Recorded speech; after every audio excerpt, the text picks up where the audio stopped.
ಭಾಷಣದ ವಿಷಯ ರಸಭಾವಗಳ ಜನನ, ಬೆಳವಣಿಗೆ ಮತ್ತು ಅವುಗಳಿಂದ ಆಗುವ ಉಪಯೋಗಗಳು, ಅವುಗಳನ್ನು ಕೆಟ್ಟ ರಸಭಾವಗಳನ್ನು ಉತ್ತಮ ರಸಭಾವಗಳನ್ನಾಗಿ ಹೇಗೆ ಪರಿವರ್ತನೆ ಮಾಡಿಕೊಳ್ಬೇಕು ಇತ್ಯಾದಿ ಎಲ್ಲವೂ ಕೂಡ ರಸಭಾವಗಳ ಮೇಲೆ ಅವುಗಳಿಗೆ ಸಂಬಂಧಿಸಿದೆ. ಆಶೆ, ರಸಭಾವ, ಇಚ್ಛೆ ಈ ಮೂರನ್ನು ಒಳಗೊಂಡಿರ್ತಕ್ಕಂತಹ ಪ್ರಜ್ಞೆಯ ಅಧ್ಯಯನ ಭಾಗ 2 ಜೂನ್ ತಿಂಗಳಲ್ಲಿ ಬಿಡುಗಡೆ ಆಗಿದೆ. ಯಾರ್ಯಾರಲ್ಲಿ ಆ ಪ್ರತಿಗಳು ಇಲ್ವೋ ಅವರು ಅದನ್ನು ಕೊಂಡುಕೊಂಡ್ರೆ ಇವತ್ತಿನ ಭಾಷಣದಲ್ಲಿ ಹೇಳಿರೋ ವಿಷಯ, ಹಿಂದಿನ ಭಾಷಣದ ವಿಷಯ ಮತ್ತು ಮುಂದಿನ ಭಾಷಣದ ವಿಷಯ ಎಲ್ಲವೂ ಕೂಡ ಅದರಲ್ಲಿ ಸಿಗುತ್ತೆ. ಅದು ಡಾಕ್ಟರ್ ಆನಿ ಬೆಸೆಂಟ್ ಅವರು ಬರೆದಿರ್ತಕ್ಕಂಥ ಎ ಸ್ಟಡಿ ಇನ್ ಕಾನ್ಷಿಯಸ್ನೆಸ್ ಎಂಬ ಪುಸ್ತಕದ ಭಾಷಾಂತರ, 2ನೇ ಭಾಗದ ಭಾಷಾಂತರ. ನಮ್ಮ ದಿನಜೀವನಕ್ಕೆ ಬಹಳ ಉಪಯುಕ್ತವಾಗಿರ್ತಕ್ಕಂಥ ಪುಸ್ತಕ. ಯಾಕೆಂದರೆ ನಾವು ಮಾನವರು ಇಂದೂ ಸಹ ಆಶೆಗಳಿಂದ ಮತ್ತು ನಮ್ಮ ಇಮೋಷನ್ಸ್ ಅಂದರೆ ರಸಭಾವಗಳಿಂದ ಆಳಲ್ಪಡ್ತಾ ಇದ್ದೇವೆ. ಆಶೆಗಳು ನಮ್ಮನ್ನು ಆಳ್ತಾ ಇವೆ, ನಮ್ಮ ಇಮೋಷನ್ಸ್ ಅಥವಾ ರಸಭಾವಗಳು ನಮ್ಮನ್ನು ಆಳ್ತಾ ಇವೆ, ನಾವು ಅವುಗಳ ಗುಲಾಮರಾಗಿದ್ದೇವೆ. ನಮ್ಮಲ್ಲಿ ಇನ್ನೂ ಸಾಕಾದಷ್ಟು ಮನಸ್ಸು, ಯೋಚನಾ ಶಕ್ತಿ ಬೆಳೆದಿಲ್ಲ. ನಾವು ಅಂದುಕೊಂಡಿದ್ದೇವೆ ಇದು ವಿಜ್ಞಾನ ಯುಗ, ತಂತ್ರಜ್ಞಾನ ಯುಗ, ನಮ್ಮಲ್ಲಿ ಮನಸ್ಸು ಚೆನ್ನಾಗಿ ಬೆಳೆದಿದೆ, ಚೆನ್ನಾಗಿ ಸ್ಪಷ್ಟವಾಗಿ ಯೋಚನೆ ಮಾಡಬಲ್ಲವು, ನಮ್ಮಲ್ಲಿ ತಂತ್ರಜ್ಞಾನ ಬೆಳೆದಿದೆ, ಆದ್ದರಿಂದ ನಮ್ಮಲ್ಲಿ ವಿಚಾರ ಶಕ್ತಿ, ಮನಸ್ಸು ಬಹಳ ಉನ್ನತ ಮಟ್ಟಕ್ಕೆ ಬೆಳೆದಿದೆ ಅಂತ ಹೇಳಿ ನಾವು ಭಾವಿಸ್ಕೋತೇವೆ. ಆದರೆ ಇದು ಇನ್ನೂ ಕೂಡ ರಸಭಾವಗಳ ಯುಗವೇ ಆಗಿದೆ. 5ನೇ ಮಹಾವಂಶದಲ್ಲಿ ಇನ್ನೂ ಕೂಡ ಮನಸ್ಸು ಈಗ ತಾನೇ ಬೆಳೆಯೋಕೆ ಪ್ರಾರಂಭ ಆಗಿದೆ. ರಸಭಾವಗಳೇ ನಮ್ಮನ್ನು ಆಳ್ತಾ ಇವೆ. ಯಾವಾಗ ಮನಸ್ಸು ಪೂರ್ಣವಾಗಿ ಬೆಳೆಯುತ್ತೋ ಮತ್ತು ಸ್ವಲ್ಪ ವಿವೇಚನಾ ಶಕ್ತಿಯು ಬೆಳೆಯುತ್ತೋ ಆವಾಗ ಅದು ರಸಭಾವಗಳನ್ನ ತನ್ನ ಹತೋಟಿಯಲ್ಲಿ ಇಟ್ಕೊಳ್ಳೋಕೆ ಸಾಧ್ಯ. ಆದರೆ ಈಗ ನಮ್ಮಲ್ಲಿ ರಸಭಾವಗಳೇ ಪ್ರಧಾನವಾಗಿರೋದ್ರಿಂದ, ವಿವೇಚನಾ ಶಕ್ತಿ ಇನ್ನೂ ಬೆಳೆದಿಲ್ಲದೆ ಇರೋದ್ರಿಂದ ಸಾಕಾದಷ್ಟು ನಮ್ಮನ್ನು ರಸಭಾವಗಳು ಆಳೋದಕ್ಕೆ ಅವೇ ಆಳ್ತಾ ಇವೆ. ಮನಸ್ಸು ಅವುಗಳನ್ನು ನಿಯಂತ್ರಿಸೋದಕ್ಕೆ ಇನ್ನೂ ಕೂಡ ಸಾಕಾದಷ್ಟು ಬೆಳೆದಿಲ್ಲ. ನೆನ್ಬಿಟ್ರವರು ಹೇಳ್ತಾರೆ, ಮನಸ್ಸು ಇನ್ನೂ ಕೂಡ ಬಹಳವಾಗಿ ಬೆಳೀಬೇಕು. ಅದು ಈಗ ನಾವು 4ನೇ ಪ್ರದಕ್ಷಿಣೆಯಲ್ಲಿದ್ದೇವೆ. 5ನೇ ಪ್ರದಕ್ಷಿಣೆಯಲ್ಲಿ ಆಗ ಮನಸ್ಸು ಇನ್ನೂ ಬಹಳ ಚೆನ್ನಾಗಿ ಬೆಳೆಯುತ್ತೆ.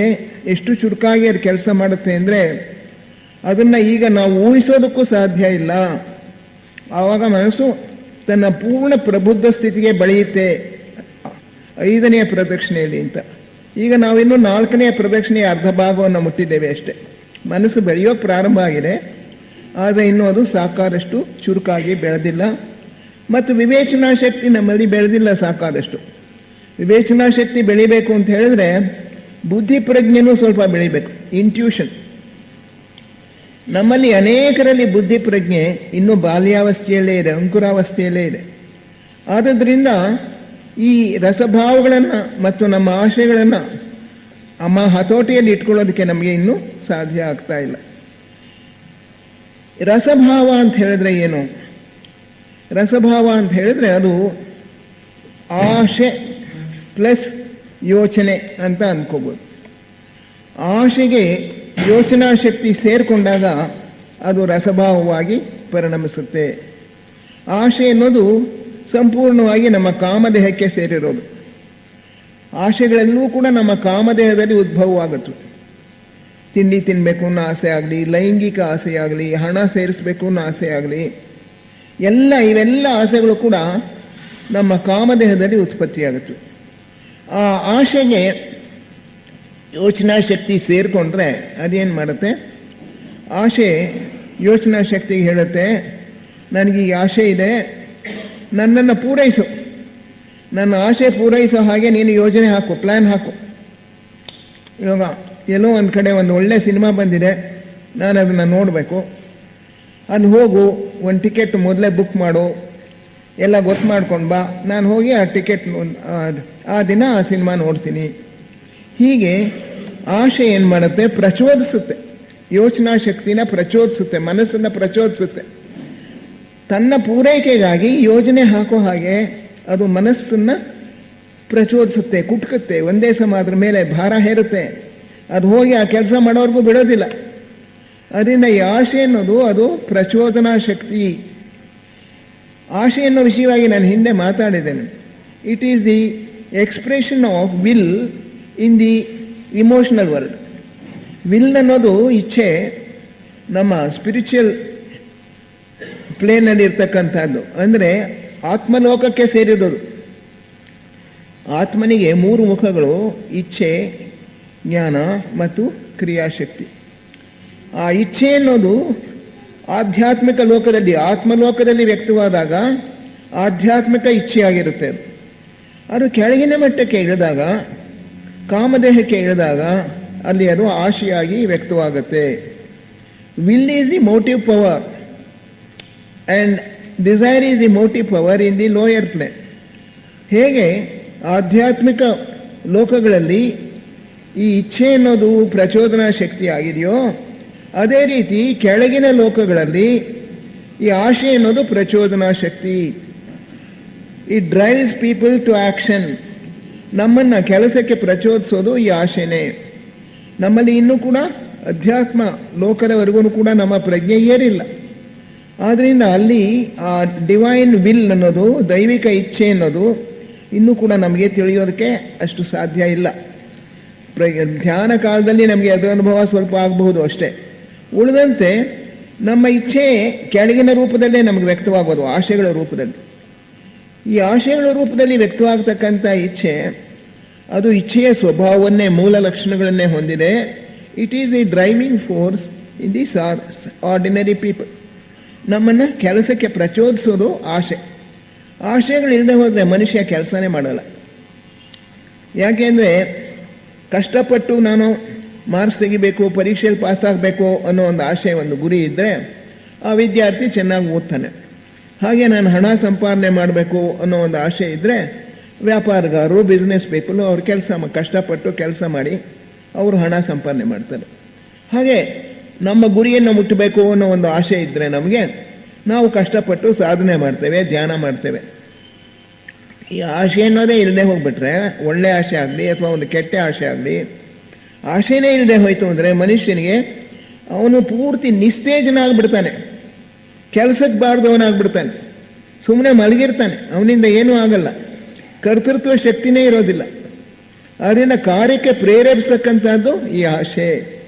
ಅದರಿಂದ ಆಶೆಗಳು ಇರಬೇಕು ಮನುಷ್ಯನಲ್ಲಿ ಅಂತ ಹೇಳ್ತಾರೆ ಡಾಕ್ಟರ್ ಎಲಿ ಬೆಸೆಂಟ್. ಆಶೆಗಳನ್ನೆಲ್ಲ ಕೊಲ್ಲಬೇಡಿ, ಕೆಟ್ಟ ಆಶೆಗಳನ್ನು ಒಳ್ಳೆ ಆಶೆಗಳನ್ನಾಗಿ ಪರಿವರ್ತನೆ ಮಾಡಿಕೊಳ್ಳಿ. ಹೀಗೆ ಈ ಆಶೆ ಯೋಚನೆ ಜೊತೆಗೆ ಸೇರಿಕೊಂಡಾಗ, ಯೋಚನಾ ಶಕ್ತಿ ಸೇರ್ಕೊಳ್ದೆ ಹೋದರೆ ಆಶೆಗೆ ಕಂಟಿನ್ಯೂಟಿ ಇರೋದಿಲ್ಲ, ಮುಂದುವರಿಕೆ ಇರೋದಿಲ್ಲ. ಆಲೋಚನೆ ಏನು ಮಾಡುತ್ತೆ, ಹಿಂದೆ ಯಾವುದು ತನಗೆ ಸುಖ ಕೊಡ್ತು, ಯಾವ ದುಃಖ ಕೊಡ್ತು, ಇದನ್ನೆಲ್ಲ ಜ್ಞಾಪಕ ಇಟ್ಕೊಂಡು ಅದು ಹೇಳುತ್ತೆ ಆಶೆಗೆ, ನೀನು ಇಂಥ ಒಂದು ಒಳ್ಳೆ ಆಶೆ ಆದರೆ ನಿನ್ನಿಂದ ಸುಖ ಬರುತ್ತೆ ನಮ್ಮ ಆತ್ಮನಿಗೆ. ಕೆಟ್ಟ ಆಶೆ ಆದರೆ ಅದರಿಂದ ದುಃಖ ಬರುತ್ತೆ. ಅದು ತಿಳ್ಕೊಳ್ಳುತ್ತೆ, ಒಂದೊಂದು ಅನುಭವವನ್ನು ಕೂಡ ಜ್ಞಾಪಕದಲ್ಲಿ ಇಟ್ಕೊಳ್ಳುತ್ತೆ ಮನಸ್ಸು. ಈಗ ಒಂದು ಕೆಟ್ಟ ಒಂದು ಆಹಾರ ಪದಾರ್ಥ ನಮಗೆ ಒಗ್ಗೋದಿಲ್ಲ ಅಂದರೆ ಅದನ್ನು ತಿಂದಾಗ ಹೊಟ್ಟೆ ನೋವು ಬರುತ್ತೆ. ತಿರ್ಗಾ ಆಹಾರ ಬೇಕು ನನಗೆ ಅಂಥೇಳಿ ಆಶೆ ಬಯಸಿದಾಗ ಮನಸ್ಸು ಹೇಳುತ್ತೆ, ನೋಡು ನೀ ಹೋದ್ಸಲ ತುಂಬ ಹಲಸಿನಣ್ಣು ತಿನ್ಬಿಟ್ಟೆ, ಹೊಟ್ಟೆ ನೋವು ಅನುಭವಿಸಿದೆ, ಆದ್ದರಿಂದ ಆ ಹಲಸಿನಣ್ಣು ತಿನ್ನಬೇಡ, ಅಥವಾ ತಿಂದ್ರೂ 1-2 ತೊಳೆ ಮಾತ್ರ ತಿನ್ನು. ಹಾಗೆ ಅದು ನೆನಪಿಟ್ಕೊಂಡು ಆಶೆಗೆ ಸ್ವಲ್ಪ ಮಾರ್ಗದರ್ಶನ ನೀಡುತ್ತೆ ಯೋಚನಾ ಶಕ್ತಿ. ಈ ನೆನಪು ಜ್ಞಾಪಕ ಶಕ್ತಿ ಬೇಕು. ಜ್ಞಾಪಕ ಶಕ್ತಿನೂ ಮನಸ್ಸಿನ ಒಂದು ಫ್ಯಾಕಲ್ಟಿ, ಅದರ ಒಂದು ಸಾಮರ್ಥ್ಯ. ಈ ನೆನಪು ಮತ್ತು ಆಲೋಚನೆ ಎರಡೂ ಇದ್ರೇ ಮನುಷ್ಯ ಮುಂದಕ್ಕೆ ಹೋಗೋಕೆ ಸಾಧ್ಯ. ಬರೀ ಆಶೆಯಿಂದ ಮುಂದಕ್ಕೆ ಹೋಗೋಕ್ಕಾಗಲ್ಲ. ಆಶೆ ಶಕ್ತಿ ಕೊಡುತ್ತೆ, ಮುಂದಕ್ಕೆ ತಳ್ಳೋ ಶಕ್ತಿ ಕೊಡುತ್ತೆ. ಆದರೆ ಅದಕ್ಕೆ ನಿರ್ದೇಶನ ನೀಡೋದು, ಡೈರೆಕ್ಷನ್ ನೀಡೋದು, ಈ ದಿಕ್ಕಿನಲ್ಲಿ ನೀವು ಹೋಗು, ಈ ದಿಕ್ಕಿನಲ್ಲಿ ಹೋಗು ಅಂತ ದಾರಿ ತೋರಿಸ್ತಕ್ಕಂಥದ್ದು ಮನಸ್ಸು. ಅದರಿಂದ ಈ ಯೋಚನೆ ಆಶೆ ಎರಡೂ ಸೇರ್ಕೊಂಡ್ಬಿಟ್ರೆ ಅದನ್ನು ನಾವು ರಸಭಾವ ಅಂತ ಕರಿತೀವಿ, ಇಮೋಷನ್ಸ್. ಇವಾಗ ನಮಗಿಲ್ಲಿರ್ತಕ್ಕಂಥ ಭಕ್ತಿ, ಕರುಣೆ, ಪ್ರೇಮ ಅಥವಾ ಕೆಟ್ಟ ರಸಭಾವಗಳು, ದ್ವೇಷ, ಹೊಟ್ಟೆ ಕಿಚ್ಚು, ಇವೆಲ್ಲವೂ ಕೂಡ ರಸಭಾವಗಳು. ಅದರಲ್ಲಿ ಆಶಯ ಅಂಶವೂ ಇರುತ್ತೆ, ಆಲೋಚನೆಯ ಅಂಶವೂ ಸೇರಿರುತ್ತೆ. ಆಶಯ ಅಂಶ ಪ್ರಚೋದನಾ ಶಕ್ತಿಯನ್ನು ಕೊಡುತ್ತೆ, ಯೋಚನೆಯ ಅಂಶ ಅದಕ್ಕೆ ನಿರ್ದೇಶನಾ ಶಕ್ತಿ, ಮಾರ್ಗದರ್ಶನ ಅದನ್ನು ಕೊಡುತ್ತೆ. ಎರಡೂ ಇರಬೇಕು. ಹೀಗೆ ಈ ರಸಭಾವಗಳಲ್ಲಿ ಆಲೋಚನೆ ಮತ್ತು ಆಶೆ ಎರಡೂ ಸೇರಿಕೊಂಡಿದೆ. Desire plus thought, that is emotion. ಅದರಿಂದ ಈ desire it gives the motive power, and the thought gives the direction in which that motive has to be achieved. ಇವೆರಡೂ ಕೂಡ ಮನುಷ್ಯನಿಗೆ ಬೇಕು. ಈಗ ನಮ್ಮ ಸ್ಥಿತಿ ಹೇಗಿದೆ ಅಂತ ಹೇಳಿದ್ರೆ, ಈ ರಸಭಾವಗಳನ್ನು ನಾವು ಅವುಗಳು ನಮ್ಮನ್ನು ಆಳ್ತಾ ಇವೆ. ಈ ರಸಭಾವಗಳಲ್ಲಿ ನಾವು ಎರಡು ವಿಧ ನೋಡ್ಬೋದು. ಎಲ್ಲ ರಸಭಾವಗಳನ್ನು ಕೂಡ ಎರಡು ಮೂಲ ರಸಭಾವಗಳಿಗೆ ಇಳಿಸಬಹುದು ಅಂತ ಹೇಳಿ ಡಾಕ್ಟರ್ ಭಗವಾನ್ ದಾಸರು ದಿ ಸೈನ್ಸ್ ಆಫ್ ಇಮೋಷನ್ಸ್ ಅನ್ನೋ ಅವ್ರ ಪುಸ್ತಕದಲ್ಲಿ ಬರೀತಾರೆ. ಅವ್ರೇನು ಹೇಳ್ತಾರೆ ಅಂತ ಹೇಳಿದ್ರೆ, all emotions can be reduce to two primary emotions, namely love and hatred ಅಂತ. ಪ್ರೇಮ, ದ್ವೇಷ ಇದೆರಡೇ ಮೂಲವಾಗಿರ್ತಕ್ಕಂಥ ರಸಭಾವಗಳು. ಒಂದೇ ಬೇರ್ನಿಂದ ಹೊರಟಿರ್ತಕ್ಕಂಥ ಎರಡು ಕಾಂಡಗಳು. ಆ ಒಂದೊಂದು ಕಾಂಡದಿಂದಲೂ ಬೇಕಾದಷ್ಟು ಉಪಶಾಖೆಗಳು ಹೊರಡುತ್ತವೆ. ಒಂದೊಂದು ಉಪಶಾಖೆಯಲ್ಲೂ ರೆಂಬೆಗಳು, ಸಣ್ಣ ಚಿಕ್ಕ ಚಿಕ್ಕ ರೆಂಬೆಗಳಿರುತ್ತವೆ, ಎಲೆಗಳಿರುತ್ತವೆ, ಆಮೇಲೆ ಹೂವು ಹಣ್ಣು ಬಿಡುತ್ತೆ. ಅದರಿಂದ ಒಂದು ಶಾಖೆ, ಆ ಬೇರಿನಿಂದ ಹೊರಡೋ ಒಂದು ಶಾಖೆ ಪ್ರೇಮ, ಇನ್ನೊಂದು ಶಾಖೆ ದ್ವೇಷ. ಎರಡು ಬೇರೆ ಬೇರೆ ಕಾಂಡಗಳು. ಆದರೆ ಇವುಗಳ ಬೇರು ಒಂದೇ. ಆ ಬೇರು ಯಾವುದಪ್ಪ ಅಂತ ಹೇಳಿದ್ರೆ ಆಶೆ ಪ್ಲಸ್ ಯೋಚನೆ, ರಸಭಾವ. ಆ ರಸಭಾವ ಅನ್ನೋ ಒಂದೇ ಒಂದು ಬೇರಿನಿಂದ ಎರಡು ಶಾಖೆಗಳು, ಎರಡು ಕಾಂಡಗಳು ಹೊರಡುತ್ತವೆ. ಈ ಪ್ರೇಮ ರಸಭಾವದ ಕಾಂಡವನ್ನು ನಾವು ತೆಗೆದುಕೊಂಡ್ರೆ ಅದರಲ್ಲಿ ಬೇರೆ ಬೇರೆ ಪುಟ್ಟ ಕೊಂಬೆಗಳು, ರೆಂಬೆಗಳು ಹುಟ್ಟುಕೊಡುತ್ತೆ. ಯಾವ್ಯಾವುದು ಅದು? ಕರುಣೆ, ದಯಾಪರತೆ, ಆಮೇಲೆ ಇನ್ನೊಬ್ಬರ ವಿಷಯದಲ್ಲಿ ವಿಶ್ವಾಸ, ನಾನಾ ವಿಧವಾದ ಔದಾರ್ಯ, ಕೊಡಬೇಕು ಅನ್ನೋ ಒಂದು ಆಸೆ, ಸ್ನೇಹ, ಇವೆಲ್ಲವೂ ಕೂಡ ಪ್ರೇಮ ರಸಭಾವದ ಬೇರೆ ಬೇರೆ ಶಾಖೆಗಳು. ಅದೇ ರೀತಿಯಲ್ಲಿ ದ್ವೇಷ ಮನೋಭಾವ, ದ್ವೇಷ ರಸಭಾವ, ಅದರಲ್ಲೂ ಕೂಡ ಪುಟ್ಟ ಶಾಖೆಗಳು ಉಟ್ಕೊಳ್ಳುತ್ತೆ. ಅದ್ಯಾವುದು? ಕೋಪ, ಅಸೂಯೆ, ಹೊಟ್ಟೆ ಕಿಚ್ಚು, ಇನ್ನೊಬ್ಬರಿಂದ ಕಿತ್ಕೊಳ್ಬೇಕು ಅನ್ನೋ ಒಂದು ಮನೋಭಾವ, ಇವೆಲ್ಲವೂ ಕೂಡ ದ್ವೇಷ ಮನೋಭಾವದಿಂದ ಹುಟ್ಟತಕ್ಕಂಥ ಬೇರೆ ಬೇರೆ ರೆಂಬೆಗಳು. ಆದ್ದರಿಂದ ಎಲ್ಲ ಆಸೆಗಳನ್ನು ಕೂಡ ಅಥವಾ ಎಲ್ಲ ರಸಭಾವಗಳನ್ನು ಕೂಡ ಮೂಲತಃ ನಾವು ಎರಡು ಭಾಗ ಮಾಡಬಹುದು. ಒಂದು ಪ್ರೇಮ ರಸಭಾವ, ಇನ್ನೊಂದು ದ್ವೇಷ ರಸಭಾವ. ಈ ರಸಭಾವ ಹೇಗೆ ಪ್ರಾರಂಭ ಆಯಿತು? ಯಾವಾಗ ನಮ್ಮಲ್ಲಿ ಆಶೆ ಆಲೋಚನೆ ಎರಡು ಉದ್ಭವವಾಯಿತು, ಯೋಚನಾ ಶಕ್ತಿ ಸ್ವಲ್ಪ ಬೆಳೆದ ಕೂಡಲೇ, ಅದುವರೆಗೂ ಆಶೆನೇ ಇರುತ್ತೆ, ಆದರೆ ಯೋಚನಾ ಶಕ್ತಿನೂ ಸ್ವಲ್ಪ ಬೆಳೆದ ಕೂಡಲೇ ರಸಭಾವಗಳು ಪ್ರಾರಂಭ ಆದವು. ಉದಾಹರಣೆಗೆ ಒಬ್ಬ ಕಾಡು ಮನುಷ್ಯನ ತಗೊಳ್ಳೋಣ. ಕಾಡು ಮನುಷ್ಯ, ಅವನಿಗೆ ಏನು ಆಸೆಗಳಿರುತ್ತವೆ? ತನ್ನ ಹೊಟ್ಟೆ ಪಾಡನ್ನು ಕಳ್ಕೋಬೇಕು, ಆಹಾರ ಬೇಕು, ಹಸುವಾದಾಗ, ಬಾಯಾರಿಕೆ ಆದಾಗ ನೀರು ಬೇಕು, ಮಲಕ್ಕೊಳಕ್ಕೆ ಒಂದು ಆಶ್ರಯ ಬೇಕು, ಒಂದು ಗುಹೆನೋ ಗವಿನೋ ಯಾವುದಾದ್ರೂ ಒಂದು ಆಶ್ರಯ ಬೇಕು. ಮತ್ತು ಅವನಿಗೆ ಲೈಂಗಿಕ ಕಾಮ ಅದನ್ನು ಉದ್ಭವವಾದಾಗ ತೀರಿಸ್ಕೊಳ್ಳೋಕ್ಕೆ ಒಂದು ಸಾಧನ ಬೇಕು. ಹೀಗೆ ಇವು ಪ್ರೈಮರಿ ಡಿಸೈರ್ಸ್ ಅಂತ ಹೇಳ್ತೀವಿ. ಯಾವ ಒಬ್ಬ ಮನುಷ್ಯನಿಗೂ, ಹೆಂಗಸಾಗಲಿ ಗಂಡಸಾಗಲಿ, ಈ ಮೂಲಭೂತವಾಗಿರ್ತಕ್ಕಂಥ ಕೆಲವು ಅವಶ್ಯಕತೆಗಳಿವೆ. ಆಹಾರ, ಬಾಯಾರಿಕೆಗೆ ನೀರು, ಮತ್ತು ಲೈಂಗಿಕ ಕಾಮವನ್ನು ತೃಪ್ತಿಪಡಿಸ್ಕೊಳ್ಬೇಕು, ಹಾಗೇನೆ ನಿದ್ದೆ, ಅರೆಸ್ಟ್. ಈಗ ಆಹಾರವನ್ನು ನಾವು ತಿಂದರೆ ಆಹಾರ ನಮಗೆ ಜೀರ್ಣವಾಗ್ಬಿಡುತ್ತೆ, ನಮ್ಮ ದೇಹಕ್ಕೆ ಸೇರ್ಕೊಂಡ್ಬಿಡುತ್ತೆ. ಆದ್ದರಿಂದ ಆಸೆ ಹಾಗೆ ಅದು ಮುಂದುವರಿಯೋದಿಲ್ಲ. ಈ ಲೈಂಗಿಕ ಕಾಮ, ಒಬ್ಬ ಕಾಡು ಮನುಷ್ಯ ಒಬ್ಬ ಹೆಂಗಸನ್ನ ಮದುವೆ ಆಗ್ತಾನೆ ಅಂತ ಇಟ್ಕೊಳ್ಳೋಣ. ಗಂಡ ಹೆಂಡಿರ ಪ್ರೇಮ, ಗಂಡ ಹೆಂಡಿರಲ್ಲಿ ಮೊದಲು ಕಾಮ ಇರುತ್ತೆ, ಆದರೆ ಕ್ರಮೇಣ ಅದು ಪ್ರೇಮವಾಗಿ ಪರಿವರ್ತನೆ ಆಗುತ್ತೆ. ಹೇಗೆ?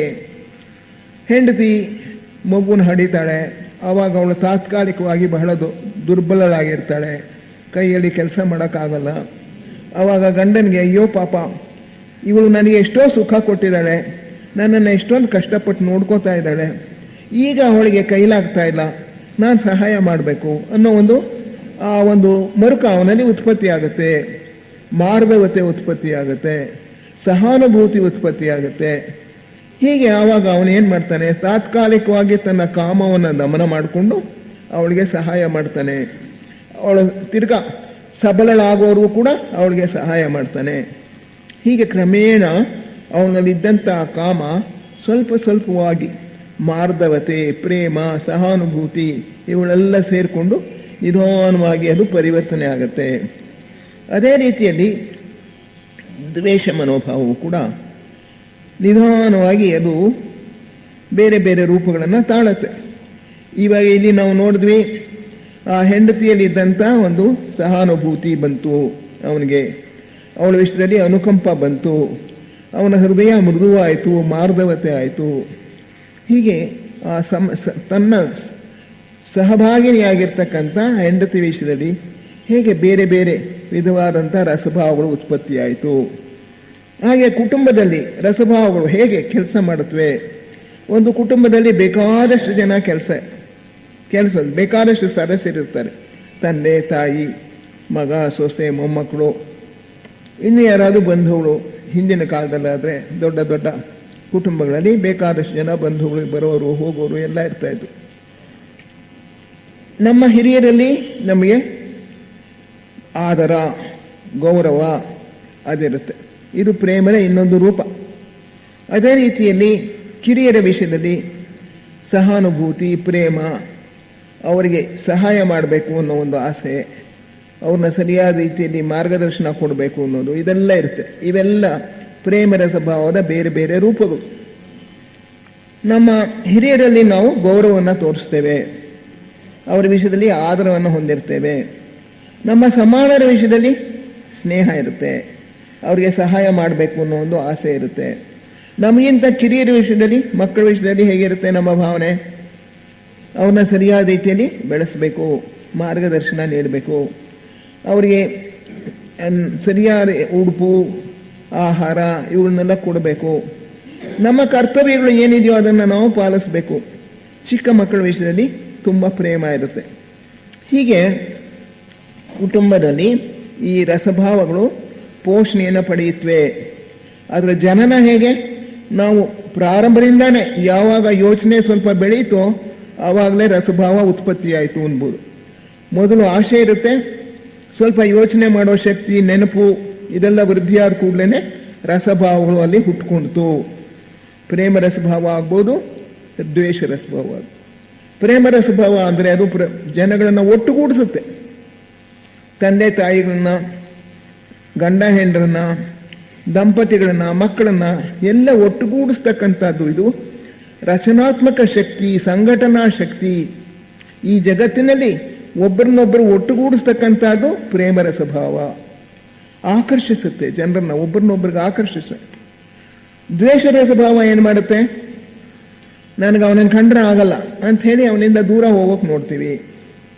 ಹಾಗೇನೆ ಶತ್ರುಗಳು ಒಬ್ಬರನ್ನೊಬ್ಬರಿಗೆ ಹೊಡೆದಾಡ್ತಾರೆ, ಇನ್ನೊಬ್ಬರಿಗೆ ಕೇಡು ಮಾಡಬೇಕು ಅಂತ ಬಯಸ್ತಾರೆ. ಅದರಿಂದ ದ್ವೇಷದ ಸ್ವಭಾವ ಯಾವ ರೀತಿಯಲ್ಲಿ ವ್ಯಕ್ತವಾಗುತ್ತೆ, ಮನೆಯಲ್ಲೇ, ಕುಟುಂಬದಲ್ಲೇ ಪ್ರಾರಂಭ ಆಗ್ಬೋದು. ಅದು ಸಾಧಾರಣವಾಗಿ ಅಕ್ಕ ತಂಗಿ ಅಥವಾ ಅಣ್ಣ ತಮ್ಮ ಇವರಲ್ಲೂ ಕೂಡ ಒಂದು ರೀತಿಯಾದಂಥ ದ್ವೇಷ ಬರೋದಕ್ಕೆ ಸಾಧ್ಯ. ಅವನು ನನಗಿಂತ ಜಾಸ್ತಿ ನಂಬರ್ ತಗೋತಾನೆ ಅಂಥೇಳಿ ಅವರ ವಿಷಯದಲ್ಲಿ ಹೊಟ್ಟೆ ಕಿಚ್ಚು ಪ್ರಾರಂಭ ಆಗುತ್ತೆ. ಅಥವಾ ಅವನಿಗೆ ಒಳ್ಳೊಳ್ಳೆ ಬಟ್ಟೆಗಳು ಕೊಡಿಸಿದ್ರು, ನನಗೆ ಕೊಡಿಸ್ಲಿಲ್ಲ ಅಂತ ಹೇಳಿಬಿಟ್ಟು ಆ ರೀತಿ ಆಗ್ಬೋದು. ಹೀಗೆ ದ್ವೇಷದ ಸ್ವಭಾವ ಮನೆಯಲ್ಲೂ ಕೂಡ ಅದು ಹುಟ್ಟುಕೊಳ್ಬೋದು.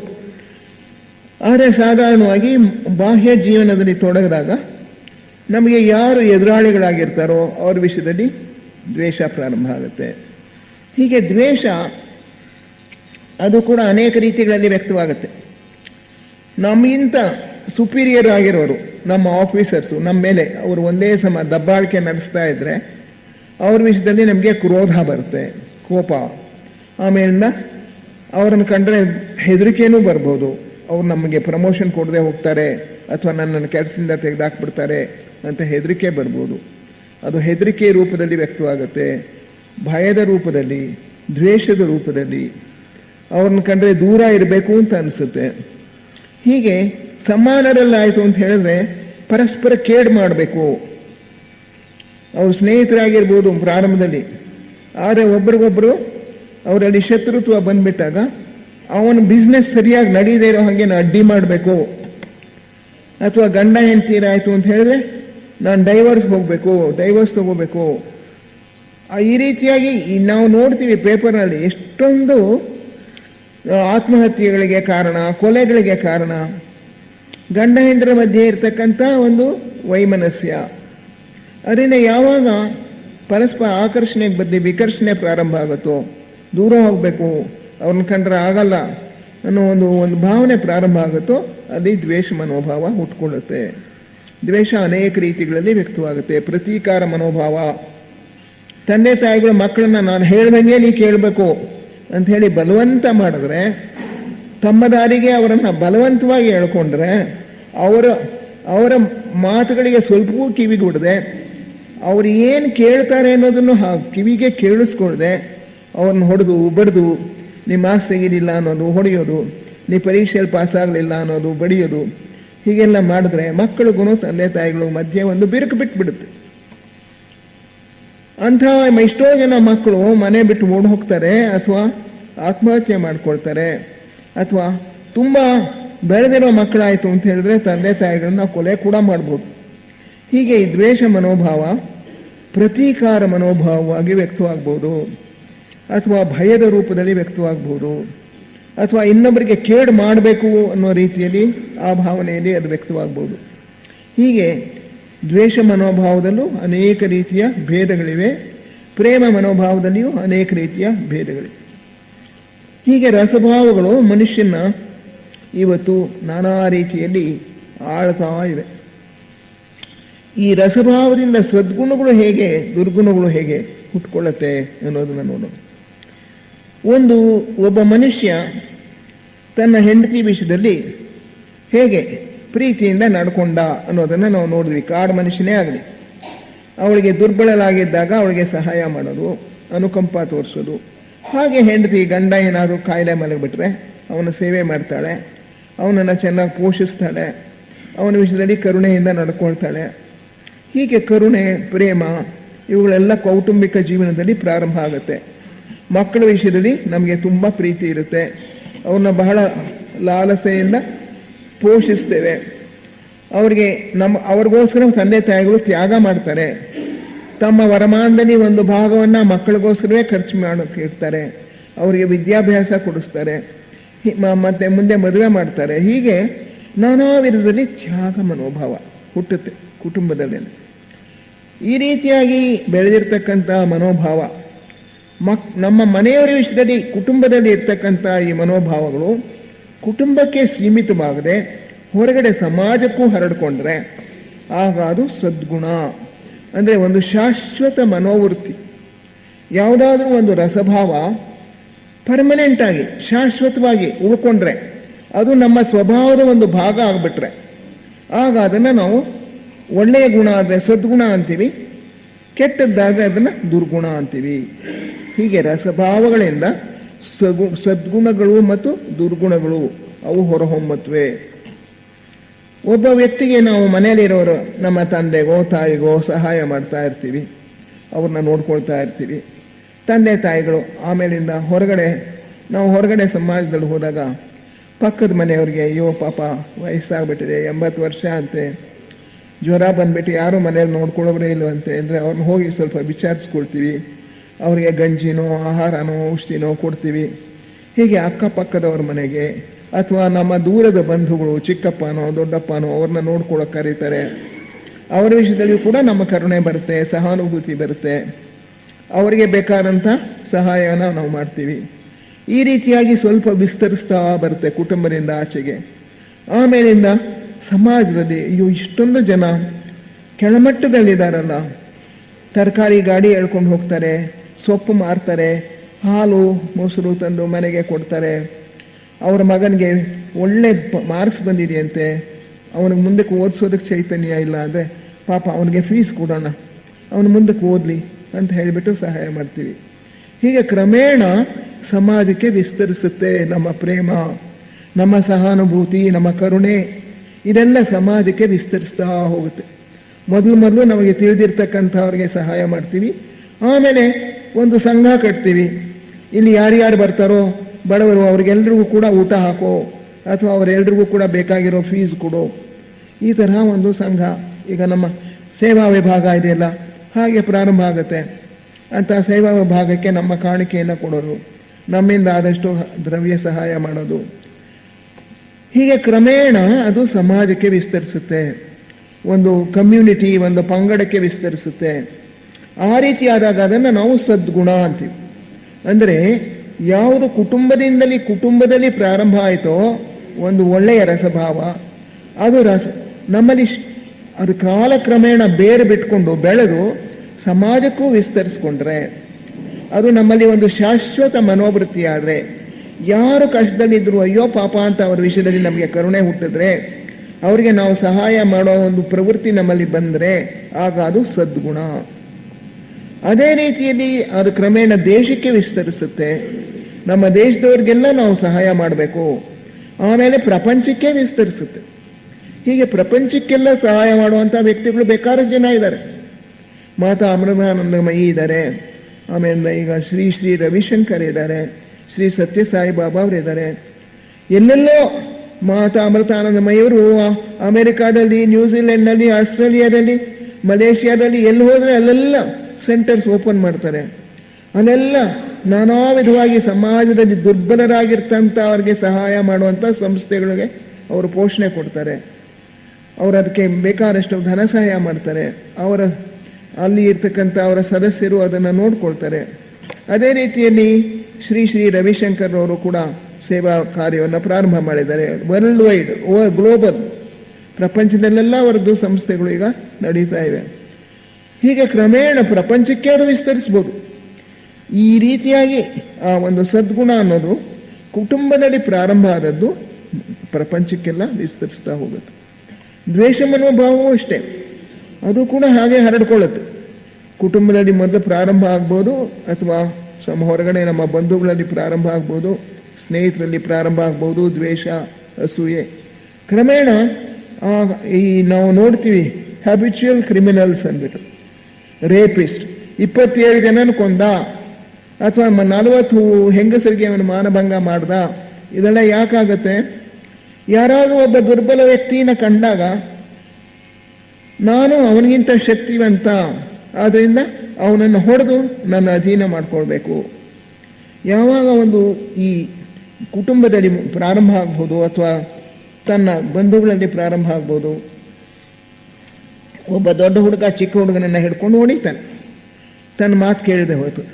ಆ ರೀತಿ ಪ್ರಾರಂಭ ಆದದ್ದು ಕ್ರಮೇಣ ಏನಾಗುತ್ತೆ, ಎಲ್ಲಿ ದುರ್ಬಲ ವ್ಯಕ್ತಿಗಳನ್ನು ಕಂಡರೂ ಕೂಡ ಇವರನ್ನ ನಾನು ಹೊಡೆದು ನನ್ನ ಅಧೀನ ಮಾಡ್ಕೊಬೋದು. ಸುಮ್ಮನೆ ದುರ್ಬಲರಾಗಿದ್ದಾರೆ ಅನ್ನೋದೇ ಒಂದೇ ಕಾರಣಕ್ಕೋಸ್ಕರನೇ ಅವರ ಮೇಲೆ ಕ್ರೌರ್ಯವನ್ನು ತೀರಿಸೋದು. ಅವಳು ಹೆಂಗಸು ಅನ್ನೋದೇ ಸಾಕು ಮಾನಭಂಗ ಮಾಡೋದಕ್ಕೆ. ಈ ರೀತಿಯಾಗಿ ಆ ದ್ವೇಷ ಮನೋಭಾವ ಅದು ಕ್ರಮೇಣ ಸಮಾಜಕ್ಕೆ ವಿಸ್ತರಿಸ್ಕೊಂಡ್ರೆ, ಪ್ರಪಂಚಕ್ಕೆಲ್ಲ ಅದು ಹರಡ್ಕೊಂಡ್ರೆ, ಅವಾಗ ಏನಂತೀವಿ ಅದನ್ನು ದುರ್ಗುಣ. ಇವನು ಯಾವಾಗಲೂ ಕೂಡ ಬಹಳ ಕೋಪಿಷ್ಠ, ಎಲ್ಲರ ಮೇಲೂ ಕೋಪಿಸ್ಕೋತಾನೆ. ಯಾರು ತನ್ನ ಮಾತು ಕೇಳದೆ ಹೋದ್ರು ತಕ್ಷಣವೇ ಅವನ ಕೋಪ ಬಂದುಬಿಡುತ್ತೆ, ಅವನಿಂದ ದೂರ ಇರಿ ಅಂತಾರೆ. ಅಥವಾ ಅದು ಬಂದ ನೋಡು ಅವನು ಕೊಲಪಾತಕ, ಅವನು ಎಲ್ಲರೂ ಯಾರು ಸಿಕ್ಕಿದ್ರು ಕೂಡ ಒಂಟಿಯಾಗಿ ಸಿಕ್ಕಿದ್ರೆ ಅವ್ರನ್ನ ಕೊಂದು ಬಿಡ್ತಾನೆ.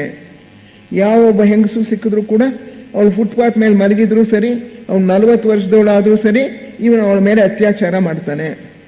ಈ ರೀತಿಯಾಗಿ ಒಂದು ಕ್ರೌರ್ಯ ಮತ್ತು ಅಸೂಯೆ, ಕೋಪ, ರೋಷ ಇವೆಲ್ಲವೂ ಕೂಡ ಪರ್ಮನೆಂಟ್ ಆಗಿ, ಶಾಶ್ವತವಾಗಿ ಮನೆ ಮಾಡ್ಕೊಂಡ್ಬಿಟ್ರೆ, ಅದು ಮಾನವವೃತ್ತಿ ಆಗಿಬಿಟ್ರೆ, ಆವಾಗ ಅದನ್ನು ದುರ್ಗುಣ ಅಂತ ಕರೀತೀವಿ. ಈ ರಸಭಾವಗಳಲ್ಲಿ ಹೀಗೆ ಸದ್ಗುಣವು ದುರ್ಗುಣ ಅಂತ ಹೇಳಿ ಮುಂದೆ ಪರಿವರ್ತನೆ ಹೊಂದುತ್ತೆ.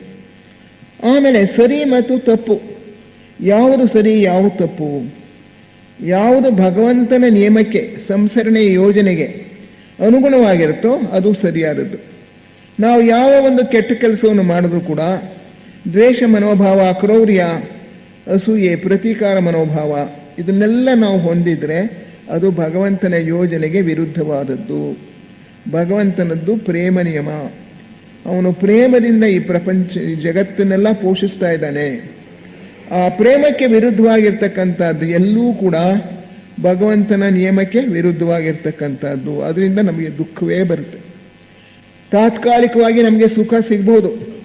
ಈಗ ಇನ್ನೊಬ್ಬರಿಗೆ ನಾವು ವ್ಯಾಪಾರದಲ್ಲಿ ಮೋಸ ಮಾಡಿಬಿಟ್ಟು ಅದು ಕಳಪೆ ಮಾಲಾದರೂ ಕೂಡ ಇದು ಒಳ್ಳೆ ಮಾಲು ಕೊಂಡ್ಕೊಡಿ ಅಂತ ಹೇಳಿಬಿಟ್ಟು ಅವರಿಗೆ ಕೊಟ್ಬಿಟ್ರೆ ತಾತ್ಕಾಲಿಕವಾಗಿ ನಮ್ಗೆ ಹಣ ಬರುತ್ತೆ, ಸುಖ ಅಂತ ಅಂದ್ಕೋತೀವಿ ನಾವು.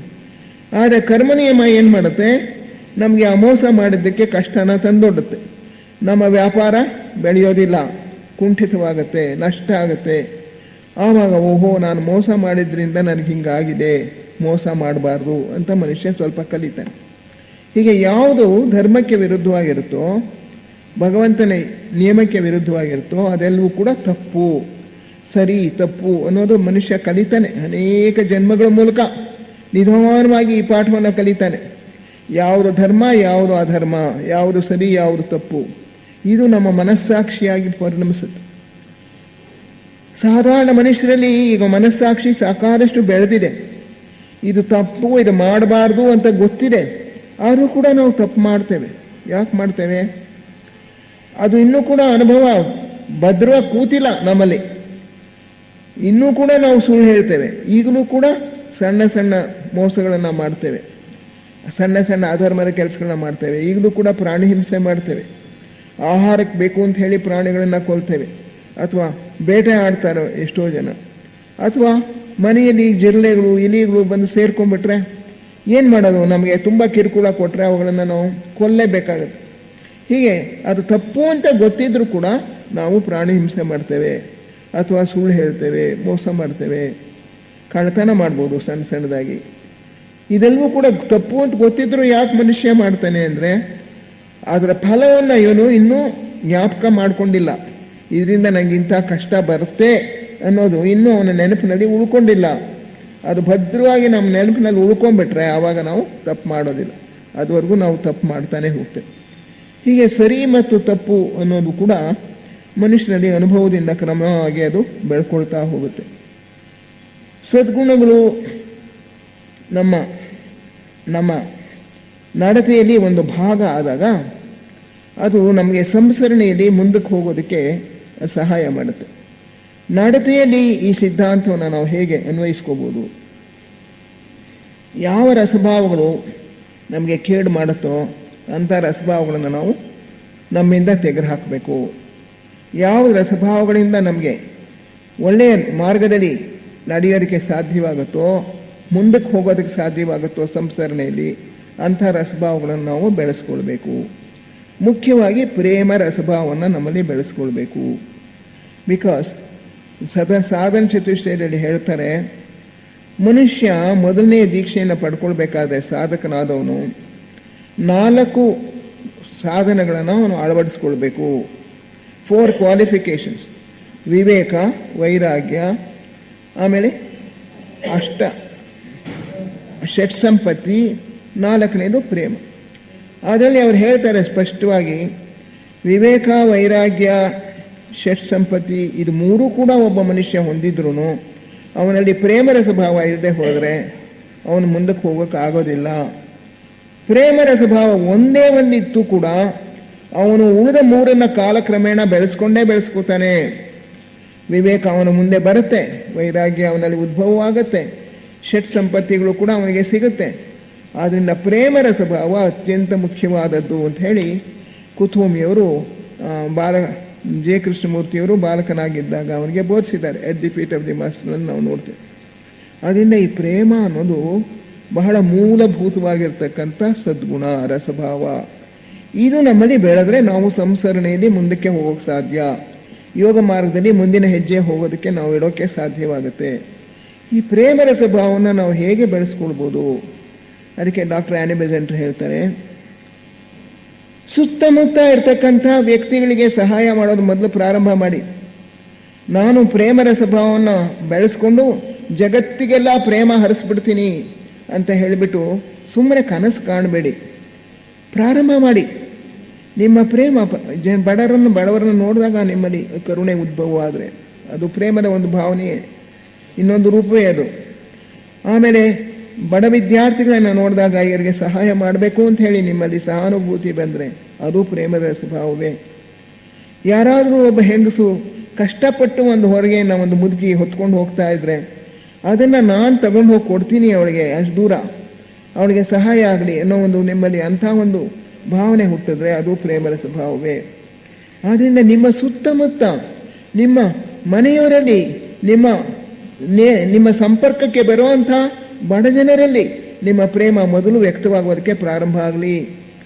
ಎಲ್ಲೋ ಪ್ರಪಂಚಕ್ಕೆಲ್ಲ ನಾನು ಪ್ರೇಮ ಹರಡ್ತೀನಿ ಅಂತ ಹೇಳಿಬಿಟ್ಟು ಕನಸು ಕಾಣೋದಕ್ಕೆ ಬದಲು ಪ್ರಾರಂಭ ಮಾಡಿ ನಿಮ್ಮ ನೆರೆಹೊರೆಯವರಲ್ಲಿ, ನಿಮ್ಮ ಸುತ್ತಮುತ್ತ ಸಮಾಜದಲ್ಲಿ ನಿಮ್ಗೆ ಎಲ್ಲೆಲ್ಲಿ ಅವಕಾಶ ಸಿಗುತ್ತೋ ಅಲ್ಲೆಲ್ಲ ನಿಮ್ಮ ಪ್ರೇಮದ ಸ್ವಭಾವವನ್ನು ವ್ಯಕ್ತ ಮಾಡೋದಕ್ಕೆ ಪ್ರಾರಂಭ ಮಾಡಿ. ನಿಮಗೆ ಹಣ ಸಹಾಯ ಮಾಡೋಕ್ಕಾದರೆ ಮಾಡಿ, ಇಲ್ಲ ಅಂತ ಹೇಳಿದ್ರೆ 4 ಜನ ಬಡ ವಿದ್ಯಾರ್ಥಿಗಳಿಗೆ ಪಾಠ ಹೇಳ್ಕೊಡೋಕ್ಕಾದರೆ ಪಾಠ ಹೇಳ್ಕೊಡಿ.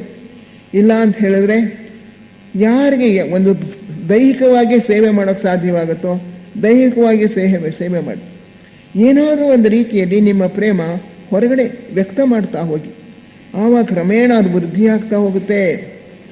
ಸಣ್ಣ ಸಣ್ಣ ಸಮಾಜದಲ್ಲಿ ಒಂದು ಚಿಕ್ಕ ಸಂಘ, ಒಂದು ಮನೆಯಲ್ಲಿ ನಡೆಸ್ತಕ್ಕಂಥ ಒಂದು ಸತ್ಸಂಗ, ಈ ಥರ ಎಲ್ಲ ಪ್ರಾರಂಭ ಆಗಿ ಕೊನೆಗೆ ಅದು ದೊಡ್ಡ ದೊಡ್ಡ ಸಂಸ್ಥೆಗಳಾಗತ್ತೆ.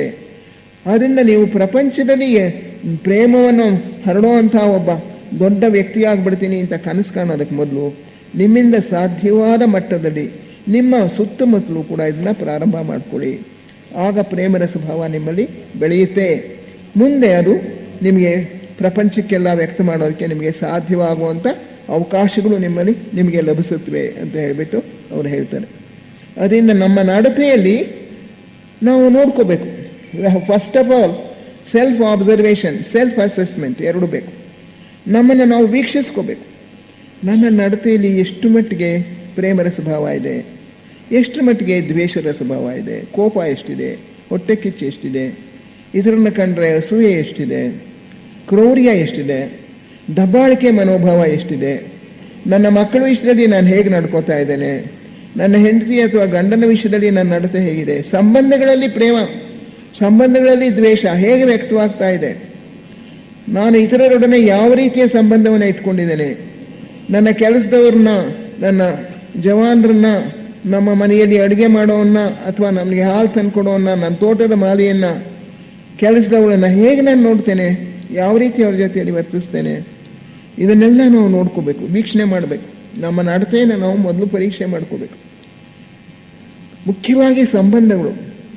This whole world is based on relationships. ಕುಟುಂಬದಲ್ಲಿ ಪ್ರಾರಂಭ ಆಗುತ್ತೆ ರಿಲೇಷನ್ಶಿಪ್ ಅನ್ನೋದು, ಅದು ಕ್ರಮೇಣ ಹರಡ್ಕೊಳ್ಳುತ್ತೆ.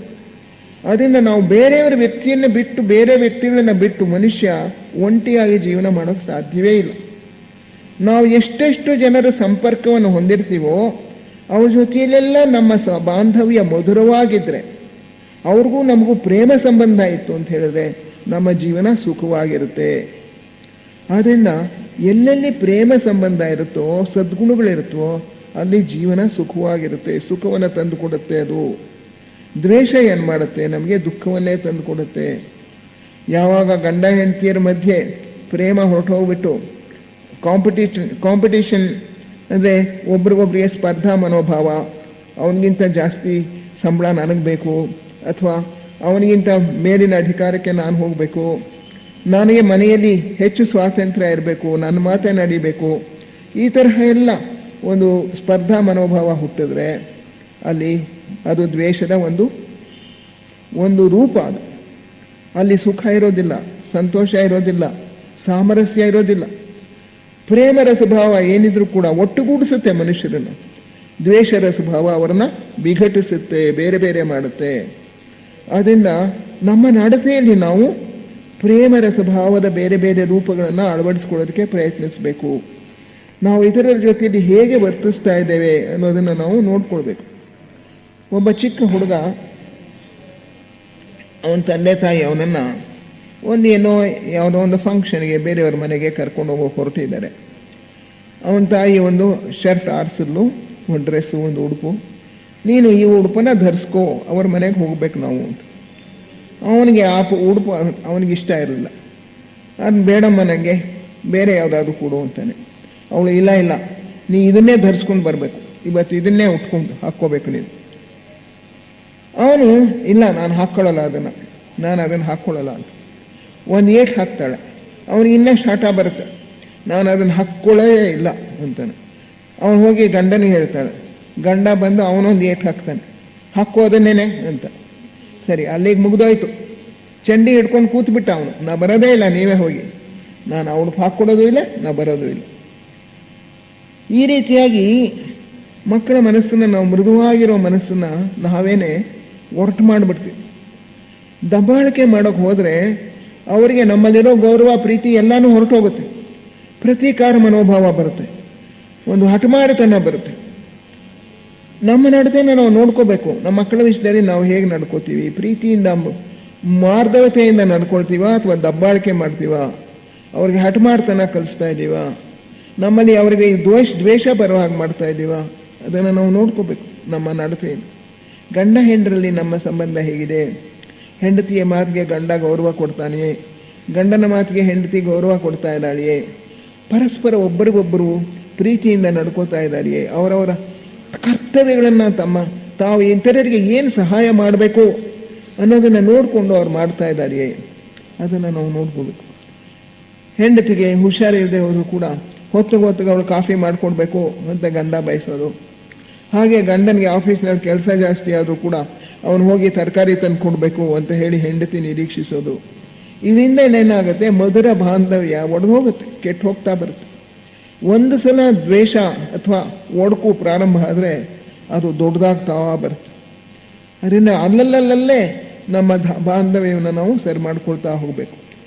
ಮನೆಯವರ ವಿಷಯದಲ್ಲಾಗಲಿ ಹೊರಗಿನವರ ವಿಷಯದಲ್ಲಾಗಲಿ ದ್ವೇಷ, ಕೋಪ, ಅಸೂಯೆ ಇಂಥದ್ದು ಯಾವುದಿದ್ರೂ ಕೂಡ ಅಲ್ಲಲ್ಲೇ ಕಿತ್ತಾಕ್ಬಿಡ್ಬೇಕು ಅದನ್ನು.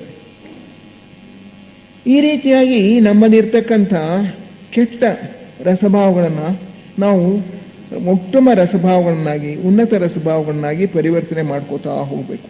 ಇದಕ್ಕೆ ವೀಕ್ಷಣೆ ಬಹಳ ಮುಖ್ಯ. ನಮ್ಮ ಸ್ವಭಾವವನ್ನು ನಾವು ಗಮನಿಸೋದು, ನಾವು ಇತರ ಜೊತೆಯಲ್ಲಿ ಹೇಗೆ ನಡ್ಕೊಳ್ತಾ ಇದ್ದೇವೆ ಅನ್ನೋದನ್ನು ವೀಕ್ಷಣೆ ಮಾಡ್ಕೊಳ್ಳೋದು, ಪರೀಕ್ಷಿಸ್ಕೊಳ್ಳೋದು, ಆಗಾಗ ನಮ್ಮನ್ನು ನಾವು ಸರಿಪಡಿಸ್ಕೊಳ್ತಾ ಹೋಗೋದು, ಇದು ಬಹಳ ಮುಖ್ಯ. ಒಂದು ಉದಾಹರಣೆಗೆ, ಇಬ್ಬರು ಅಮೆರಿಕ ದೇಶದಲ್ಲಿ ಗಂಡ ಹೆಂಡತಿ, ಅವರಿಗೆ ಯಾವಾಗಲೂ ಆವಾಗ ಮೊದಲು ಮಧುರ ಬಾಂಧವ್ಯ ಇತ್ತು. ಆದರೆ ಕ್ರಮೇಣ ಅವರಲ್ಲಿ ಹೊಡೆದಾಟಗಳು ಪ್ರಾರಂಭ ಆಗುತ್ತೆ. ಯಾಕೆಂದರೆ ಹೆಂಡತಿ ಬೇರೆ ಪರಪುರುಷರ ವಿಷಯದಲ್ಲಿ ಸ್ವಲ್ಪ ಸಲಿಗೆಯಿಂದ ನಡ್ಕೊಳ್ತಾ ಇರ್ತಾಳೆ. ಆ ಸಲಿಗೆ ಗಂಡನಿಗೆ ಇಷ್ಟ ಆಗಲ್ಲ. ನೀನು ಅವರ ಜೊತೆಯಲ್ಲಿ ಕೂತ್ಕೊಂಡು ಮಾತಾಡೋದು, ಅವನ ಕೈ ಹಿಡ್ಕೊಳ್ಳೋದು ಇದೆಲ್ಲ ನನಗೆ ಇಷ್ಟ ಆಗಲ್ಲ ಅಂತಾನೆ ಗಂಡ. ಅವಳು ಯಾಕೆ, ನನಗೆ ಅಷ್ಟು ಕೂಡ ಸ್ವಾತಂತ್ರ್ಯ ಅಲ್ವಾ ಅಂತಾಳೆ. ಹೀಗೆ ಕ್ರಮೇಣ ಏನಾಗುತ್ತೆ? ಅದು ರೋಷವಾಗಿ ಪರಿಣಮಿಸ್ಬಿಡುತ್ತೆ ಒಬ್ರಿಗೊಬ್ರಿಗೆ. ಒಂದು ಸಣ್ಣ ವಿಷಯದಿಂದ ಪ್ರಾರಂಭ ಆದದ್ದು ದೊಡ್ಡ ವಿಷಯವಾಗಿಬಿಡುತ್ತೆ. ಕೊನೆಗೆ ಅವರು ತಮ್ಮ ಹಿಂದಿನ ಜನ್ಮಗಳ ಪರೀಕ್ಷೆಯನ್ನು ಮಾಡಿಸ್ಕೊಂಡಾಗ ಅವ್ರಿಗೆ ಗೊತ್ತಾಗತ್ತೆ, ಹಿಂದಿನ ಜನ್ಮಗಳಲ್ಲಿಯೂ ಕೂಡ ಇವರು ಅನೇಕ ಸಲ ಗಂಡ ಹೆಂಡತಿರಾಗಿದ್ರು, ಒಬ್ರಿಗೊಬ್ಬರು ಪ್ರೀತಿ ಇದ್ದರೂ ದ್ವೇಷನೋ ಜೊತೆಯಲ್ಲೇ ಈ ರೀತಿಯಾಗಿ ಒಬ್ಬರ ಮೇಲೊಬ್ಬರು ದಬ್ಬಾಳಿಕೆ ನಡೆಸೋದು, ಹೀಗೆಲ್ಲ ಮಾಡಿ ಅವರಲ್ಲಿ ವಿರಸವೇ ಜಾಸ್ತಿ ಆಗಿ ಒಂದೊಂದು ಸಲ ಅವರು ಕೊಲೆ ಕೂಡ ಒಬ್ಬರನ್ನೊಬ್ಬರು ಕೊಲೆ ಮಾಡಿದ್ರು ಅಂತ ಗೊತ್ತಾಗುತ್ತೆ. ಹಾಗಾದ್ಮೇಲೆ ಅವರು ನಿರ್ಧಾರ ಮಾಡ್ತಾರೆ, ಈ ಜನ್ಮದಲ್ಲಿ ನಾವು ನಮ್ಮನ್ನು ನಾವು ತಿದ್ದುಕೋಬೇಕು. ಯಾವುದೇ ನಮ್ಮಲ್ಲಿ ಒಂದು ಸಮಸ್ಯೆ ಬಂದಾಗ ಇಬ್ಬರು ಕೂತ್ಕೊಂಡು ಪರಿಹಾರ ಮಾಡ್ಕೊಳ್ಳೋಣ, ಒಟ್ಟಿಗೆ ಕೂತ್ಕೊಂಡು ಮಾತಾಡೋಣ. ನನಗೆ ತಪ್ಪು ಅಂತ ಕಂಡದ್ದನ್ನು ನಾನು ಹೇಳ್ತೀನಿ, ನಿನ್ನಲ್ಲಿ ತಪ್ಪು ಕಂಡಾಗ, ನನ್ನಲ್ಲಿ ದೋಷ ಕಂಡಾಗ ನೀನು ಹೇಳು, ಇಬ್ಬರು ಕೂತ್ಕೊಂಡು ಅದನ್ನು ಅಲ್ಲಲ್ಲೇ ಸರಿಪಡಿಸ್ಕೊಳ್ಳೋಣ ಅಂತ ಹೇಳಿ ಪರಸ್ಪರ ಒಬ್ರಿಗೊಬ್ರು ಮಾತನಾಡಿಕೊಂಡು ತಮಗೆ ಯಾವುದು ಅವನ ನಡತೆಯಲ್ಲಿ ತನಗೇನು ಇಷ್ಟ ಆಗಲಿಲ್ಲ ಅಂತ ಹೆಂಡತಿ ಹೇಳ್ತಾಳೆ, ಹೆಂಡತಿ ನಡತೆಯಲ್ಲಿ ಏನು ಇಷ್ಟ ಆಗಲಿಲ್ಲ ಅಂತ ಗಂಡ ಹೇಳ್ತಾನೆ. ಅವಾಗ ಪರಸ್ಪರ ಅವರಲ್ಲಿ ಅಲ್ಲಲ್ಲೇ ಸಮಾಧಾನ ಮಾಡಿಕೊಂಡು ತಿದ್ದುಕೊಂಡು ಒಬ್ಬರನ್ನೊಬ್ಬರು ತಮ್ಮನ್ನು ತಾವು ತಿದ್ದುಕೊಂಡು ಇನ್ನೊಬ್ಬರ ಮನಸ್ಸಿಗೆ ನೋವಾಗದೇ ಇರೋ ಹಾಗೆ ತಿದ್ದುಕೊಳ್ತಾ ಹೋದ್ಮೇಲೆ ಅವರ ಬಾಂಧವ್ಯ ಬಹಳ ಮಧುರವಾಗುತ್ತೆ. ಅವರಂತಾರೆ, ಅನೇಕ ಜನ್ಮಗಳಿಂದ ನಾವು ದ್ವೇಷ ಸಂಬಂಧವನ್ನು ಬೆಳೆಸ್ಕೊಂಡು ಬಂದ್ಬಿಟ್ಟಿದ್ದೀವಿ. ಈ ಜನ್ಮದಲ್ಲಿ ಆ ದ್ವೇಷ ಸಂಬಂಧವನ್ನು ಪ್ರೇಮ ಸಂಬಂಧವನ್ನಾಗಿ ಪರಿವರ್ತನೆ ಮಾಡಿಬಿಡೋಣ. ಇನ್ನು ಮುಂದೆ ನಾವು ಜನ್ಮದಲ್ಲಿಯೂ ಕೂಡ ಪುನಃ ಒಟ್ಟಿಗೆ ಹುಟ್ಟಿದ್ರೂ ಸಂತೋಷವಾಗಿರ್ಬೋದು ಅಂತ ಹೇಳಿ ತಮ್ಮನ್ನು ತಾವು ತಿದ್ದುಕೊಂಡು ಅವರಿಬ್ಬರನ್ನು ಕೂಡ ಇವತ್ತು ಸುಖವಾಗಿ ಸಂತೋಷವಾಗಿ ಇದ್ದಾರೆ ಅಂತ. ಏನಾದರೂ ಸ್ವಲ್ಪ ವಿಭಿನ್ನತೆ ಕಂಡ್ರೆ, ಅಭಿಪ್ರಾಯದಲ್ಲಿ ವ್ಯತ್ಯಾಸ ಕಂಡ್ರೆ ಕೂಡಲೇ ಇಬ್ಬರೂ ಒಬ್ರಿಗೊಬ್ರು ಕೂತ್ಕೊಂಡು ಮಾತಾಡ್ತಾರೆ, ಅದನ್ನು ಪರಿಹಾರ ಮಾಡ್ಕೊಂಡ್ಬಿಡ್ತಾರೆ. ಮನಸ್ಸಿನಲ್ಲಿ ಇಟ್ಕೊಂಡು ಅದನ್ನು ಹಾಗೆಯೇ ವೃದ್ಧಿ ಮಾಡ್ಕೊಳ್ಳೋದಿಲ್ಲ. ಹೀಗೆ ನಮ್ಮ ನಡತೆಯನ್ನು ನಾವು ಆಗಾವಾಗ ಪರೀಕ್ಷೆ ಮಾಡ್ಕೊಳ್ತಾ ಹೋದರೆ ಇದು ಬಹಳ ಮುಖ್ಯ. ಸಂಸರಣೆಯಲ್ಲಿ ನಾವು ಮುಂದೆ ಹೋಗಬೇಕಾದ್ರೆ ಮೊದಲು ನಮ್ಮ ರಿಲೇಷನ್ಶಿಪ್ಸ್, ಸಂಬಂಧಗಳಲ್ಲಿ, ಹತ್ತಿರದ ಸಂಬಂಧಗಳು, ದೂರ ಸಂಬಂಧಗಳು, ನಮ್ಮ ಆಫೀಸ್ನಲ್ಲಿ ನಮ್ಮ ಜೊತೆಯಲ್ಲಿ ಕೆಲಸ ಮಾಡೋರ ಜೊತೆಯಲ್ಲಿ ನಾವು ಹೇಗೆ ಸಂಬಂಧ ಹೊಂದಿದ್ದೇವೆ, ನಮ್ಮ ಸುಪೀರಿಯರ್ ಆಫೀಸರ್ ಬಾಸ್ ಅವನ ವಿಷಯದಲ್ಲಿ ನಮ್ಮ ಭಾವನೆ ಹೇಗಿದೆ, ನನ್ನ ಕೆಳಗಿನ ನೌಕರರ ವಿಷಯದಲ್ಲಿ ನನ್ನ ಭಾವನೆ ಹೇಗಿದೆ, ಮನೆಯವರಲ್ಲಿ ನನ್ನ ತಂದೆ ತಾಯಿ, ಹೆಂಡತಿ, ಮಕ್ಕಳು, ಬೇರೆ ನನ್ನ ಅಕ್ಕ ತಮ್ಮ ತಂಗಿಯರು, ಅಣ್ಣ ತಮ್ಮಂದರು, ಇವರ ವಿಷಯದಲ್ಲಿ ನನ್ನ ಭಾವನೆ ಹೇಗಿದೆ, ಬಾಂಧವ್ಯ ಹೇಗಿದೆ, ಇದನ್ನೆಲ್ಲ ನಾವು ಪರೀಕ್ಷೆ ಮಾಡಿಕೊಂಡು ಎಲ್ಲವನ್ನೂ ಕೂಡ ಅಲ್ಲಲ್ಲೇ ಸರಿಪಡಿಸ್ಕೊಳ್ತಾ ಬರಬೇಕು. ರಸಭಾವಗಳನ್ನು ನಾವು ಹೇಗೆ ಹತೋಟಿಗೆ ತಗೊಳ್ಬೋದು? ಅನೇಕ ಸಲ ರಸಭಾವಗಳು ಎಷ್ಟು ಪ್ರಬಲವಾಗಿಬಿಡುತ್ತೆ ಅಂತ ಹೇಳಿದ್ರೆ ನಮ್ಮನ್ನು ನಾವು ಸಂಪೂರ್ಣವಾಗಿ ಮರ್ತೇ ಬಿಡ್ತೇವೆ. ಅವಾಗ ಕೋಪ ಜಾಸ್ತಿ ಆಗಿಬಿಟ್ಟಾಗ ಅದು ರೋಷವಾಗಿಬಿಡುತ್ತೆ. ಆ ರೋಷದ ಒಂದು ಪ್ರಭಾವದಲ್ಲಿ ನಾವಿರುವಾಗ ವಿವೇಕ ಮಾಯ ಆಗಿಬಿಡುತ್ತೆ, ಪಲಾಯನ ಮಾಡಿಬಿಡುತ್ತೆ. ಆ ರೀತಿ ನಮ್ಮ ರಸಭಾವಗಳು ನಮ್ಮನ್ನು ಆಳದೇ ಇರಬೇಕಾದ್ರೆ, ಅವುಗಳನ್ನು ನಾವು ಹತೋಟಿಯಲ್ಲಿ ಇಟ್ಕೊಳ್ಬೇಕಾದ್ರೆ ಏನು ಮಾಡಬೇಕು? ಅದಕ್ಕೆ ಹಿಂದೂ ಉಪನಿಷತ್ತುಗಳಲ್ಲಿಯೂ ಕೂಡ ಬರುತ್ತೆ ಅದು. ಅದನ್ನೇ ಡಾಕ್ಟರ್ ಆನಿ ಬೆಸೆಂಟ್ರು ಒಂದು ಉಪಮಾನ ಹೇಳ್ತಾರೆ. ಈ ಮನಸ್ಸು ಅನ್ನೋದು ಒಂದು ಲಗಾಮ. ನಮ್ಮ ಇಂದ್ರಿಯಗಳು ಅಥವಾ ನಮ್ಮ ರಸಭಾವಗಳು ಇವು, ಅಥವಾ ಆಶೆಗಳು, ಯಾವುದನ್ನಾದರೂ ಇಟ್ಕೊಳ್ಳಿ, ಇವು ಕುದುರೆಗಳು. ಈ ಕುದುರೆಗಳಿಗೆ ಆ ಮನಸ್ಸು ಅನ್ನೋದು ಲಗಾಮ್ ಹಾಕಿ ಹಿಡ್ಕೋಬೇಕು. ನಮ್ಮ ರಸಭಾವಗಳು ಅಥವಾ ನಮ್ಮ ಆಶೆಗಳು ಈ ಮನಸ್ಸಿನ ಅಧೀನದಲ್ಲಿ ಇರಬೇಕು. ನಮ್ಮ ದೇಹವೇ ಆ ಒಂದು ರಥ, ನಮ್ಮ ಆತ್ಮನೇ ಸಾರಥಿ. ಆ ಸಾರಥಿ ಅಧೀನದಲ್ಲಿ ಈ ಮನಸ್ಸಿನಲ್ಲಿ ಅಧೀನದಲ್ಲಿ ಇಂದ್ರಿಯಗಳು ಅಥವಾ ನಮ್ಮ ಆಶೆಗಳು, ರಸಭಾವಗಳು ಅದಕ್ಕೆ ಅಧೀನವಾಗಿ ಇದ್ದರೆ ರಥ ನಾವು ಯಾವ ಕಡೆ ಬೇಕಾದ್ರೆ ಆ ಕಡೆ ನಡೆಸ್ಕೊಂಡು ಹೋಗ್ಬೋದು. ಇಲ್ಲದೆ ಹೋದರೆ ಏನಾಗುತ್ತೆ? ಪಳಗಿಲ್ಲದೆ ಇರೋ ಕುದುರೆಗಳು, ನಮ್ಮ ಪಳಗಿಲ್ಲದೆ ಇರ್ತಕ್ಕಂಥ ಹತೋಟಿಗೆ ಬರದೇ ಇರ್ತಕ್ಕಂಥ ರಸಭಾವಗಳು, ಆ ಕುದುರೆಗಳು ಗಾಡಿನ ಓಡಿಸ್ಕೊಂಡು ಹೊಟ್ಟೋಗುತ್ತೆ. ಅವು ಎಲ್ಲಿ ಬೇಕಾದ್ರೆ ಅಲ್ಲಿ ಹೋಗುತ್ತೆ, ಒಂದು ಹಳದಾಡಿ ಕೆಡು ಬಿಡುತ್ತೆ. ಹಾಗಾಗದೇ ಇರಬೇಕಾದ್ರೆ ಆ ರಸಭಾವಗಳ ಮೇಲೆ ನಮಗೆ ನಿಯಂತ್ರಣ ಇರಬೇಕು. ಆ ಲಗಾಮನ್ನು ಹಾಕಿ ಅದನ್ನು ಎಳೆದು ಹಿಡ್ಕೊಂಡು ನೀನು ಎಡಗಡೆ ಹೋಗು ಅಥವಾ ಬಲಗಡೆ ಹೋಗು ಅಂದರೆ ಕುದುರೆಗಳು ಆ ಕಡೆ ಹೋಗಬೇಕು. ಆ ರೀತಿ ಈ ನಮ್ಮ ರಸಭಾವಗಳನ್ನು ನಾವು ನಿಯಂತ್ರಿಸ್ಕೊಳ್ಬೇಕು, ನಮ್ಮ ಅಧೀನದಲ್ಲಿ ಇಟ್ಕೋಬೇಕು. ಮನಸ್ಸೇ ಲಗಾಮು. ನಮ್ಮ ಮನಸ್ಸು ವಿವೇಚನಾ ಶಕ್ತಿನ ಬೆಳೆಸ್ಕೊಳ್ಬೇಕು. ಆ ವಿವೇಚನಾ ಶಕ್ತಿಯ ಮೂಲಕ ನಮ್ಮ ರಸಭಾವಗಳನ್ನು ನಾವು ಹತೋಟಿಯಲ್ಲಿ ಇಟ್ಕೊಳ್ಬೇಕು. ಇದನ್ನು ಹೇಗೆ ನಾವು ಮಾಡ್ಬೋದು? 3 ಕ್ರಮ ಅವರು ಹೇಳ್ತಾರೆ. ಒಂದು ಧ್ಯಾನ, ಎರಡನೇದು ಮಾತಿನ ಮೇಲೆ ಹತೋಟಿ, ಮೂರನೇದು ಹಠಾತ್ ಪ್ರವೃತ್ತಿಗೆ ಅದಕ್ಕೆ ಇಂಬು ಕೊಟ್ಟು ಕೆಲಸ ಮಾಡದೇ ಇರ್ತಕ್ಕಂಥದ್ದು. ಈ 3 ಹೇಳ್ತಾರೆ. ಆಶೆ ಅನ್ನೋ ಪುಸ್ತಕ ನೀವು ತೆಗೆದುಕೊಂಡು ಓದಿದ್ರೆ ಪ್ರಜ್ಞೆ ಅಧ್ಯಯನ 2ನೇ ಭಾಗದಲ್ಲಿ ಇದನ್ನೆಲ್ಲ ಬಹಳ ವಿವರವಾಗಿ ಕೊಟ್ಟಿದ್ದಾರೆ. ನಾನು ಸ್ವಲ್ಪ ಅಲ್ಲಲ್ಲೇ ಬರೀ ಒಂದು ಔಟ್ಲೈನ್ ಕೊಡ್ತಾ ಹೋಗ್ತಾ ಇದ್ದೀನಿ. ಧ್ಯಾನ ಬೆಳಿಗ್ಗೆ ಅಷ್ಟೊತ್ತಿಗೆ ಎದ್ದು ಸೂರ್ಯ ಹುಟ್ಟೋದಕ್ಕೆ ಮೊದಲೇ ಕೂತ್ಕೊಂಡು ಧ್ಯಾನ ಮಾಡಿದ್ರೆ, ಒಂದು ಶಾಂತವಾದಂಥ ಒಂದು ಪ್ರದೇಶದಲ್ಲಿ ಕೂತ್ಕೊಂಡು ಧ್ಯಾನ ಮಾಡಿದಾಗ ನಮ್ಮ ಆತ್ಮನ ಪ್ರಜ್ಞೆ ಜೊತೆಗೆ ನಮ್ಮ ಪ್ರಜ್ಞೆಯನ್ನು ಮೆಲ್ತಾ ಮಾಡೋದಕ್ಕೆ, ಅಂದರೆ ಜೀವಾತ್ಮನ ಪ್ರಜ್ಞೆಯ ಜೊತೆ ನಮ್ಮ ದೇಹಾತ್ಮನ ಪ್ರಜ್ಞೆಯನ್ನು ಸೇರಿಸೋದಕ್ಕೆ ನಾವು ಪ್ರಯತ್ನ ಪಡ್ತೀವಿ. ನಾನು ಆತ್ಮ, ನಾನು ಭಗವಂತನ ಒಂದು ಕಿಡಿ, ನನ್ನಲ್ಲಿ ಬೇಕಾದಷ್ಟು ಭಗವಂತನಲ್ಲಿರೋ ಎಲ್ಲ ಗುಣಗಳು ಕೂಡ ಸುಪ್ತಾವಸ್ಥೆಯಲ್ಲಿವೆ. ಆ ಭಗವಂತನ ಕಿಡಿಯಾಗಿರ್ತಕ್ಕಂಥ ನಾನು ಅವನ ಜೊತೆಯಲ್ಲಿ ಒಂದಾಗ್ತಾ ಇದ್ದೇನೆ, ನಾನು ಆ ಭಗವಂತನೊಂದೇ ಸೇರ್ಕೊಳ್ತಾ ಇದ್ದೇನೆ.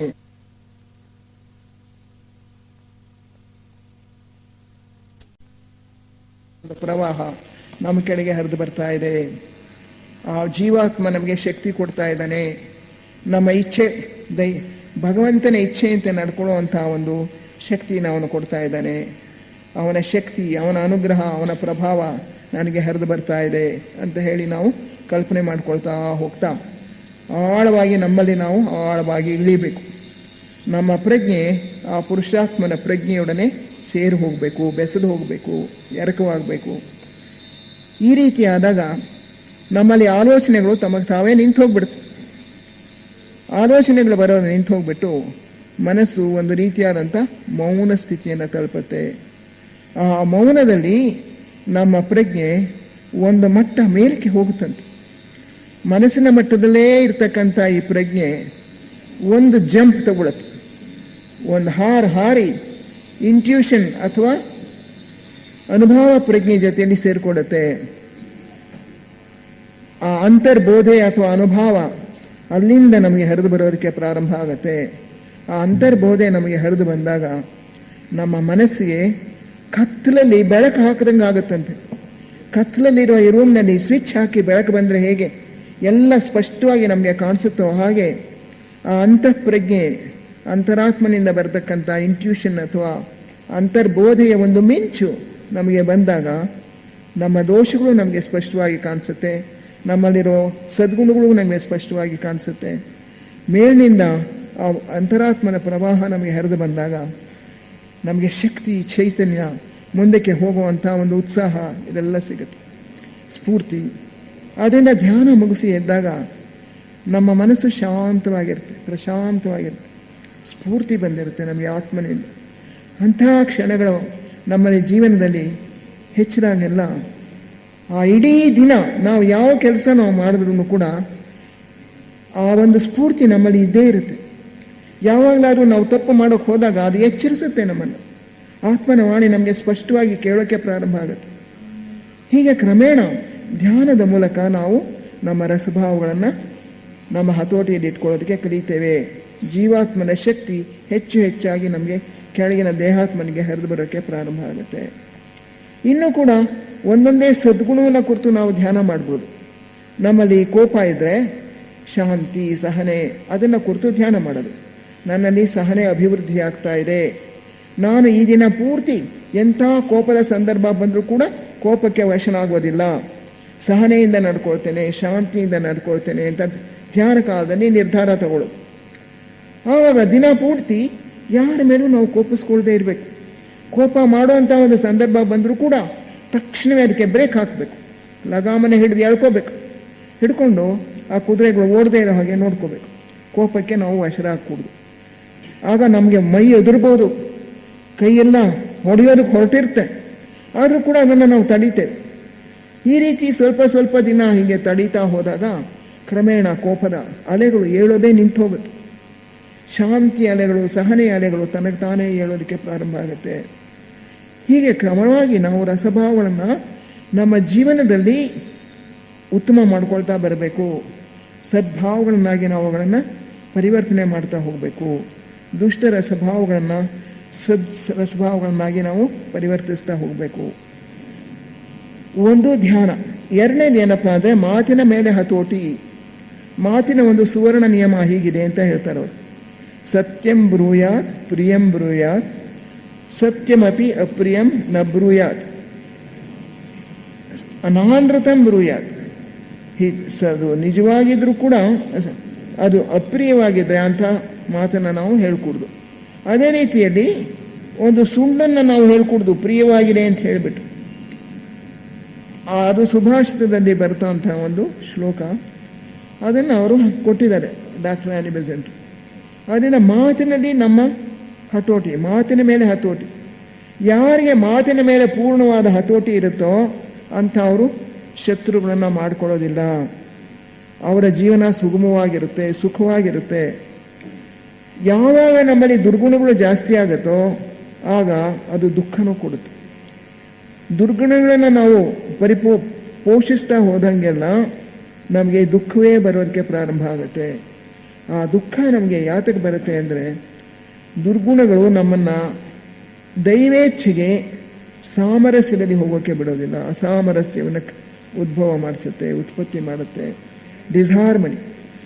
ಆದರೆ ಯಾವಾಗ ಡಿಸ್ಹಾರ್ಮನಿ ಬಂತೋ, ಅಸಾಮರಸ್ಯ ಉಂಟಾಯಿತೋ, ಅದೇ ದುಃಖ ಕಾದಿರುತ್ತೆ. ನಮ್ಮಲ್ಲಿ ಸದ್ಗುಣಗಳೇ ಇದ್ರೆ, ಈಗ ಪ್ರಪಂಚದಲ್ಲಿ ನಾವು ನೋಡ್ತಾ ಇದ್ದೇವೆ,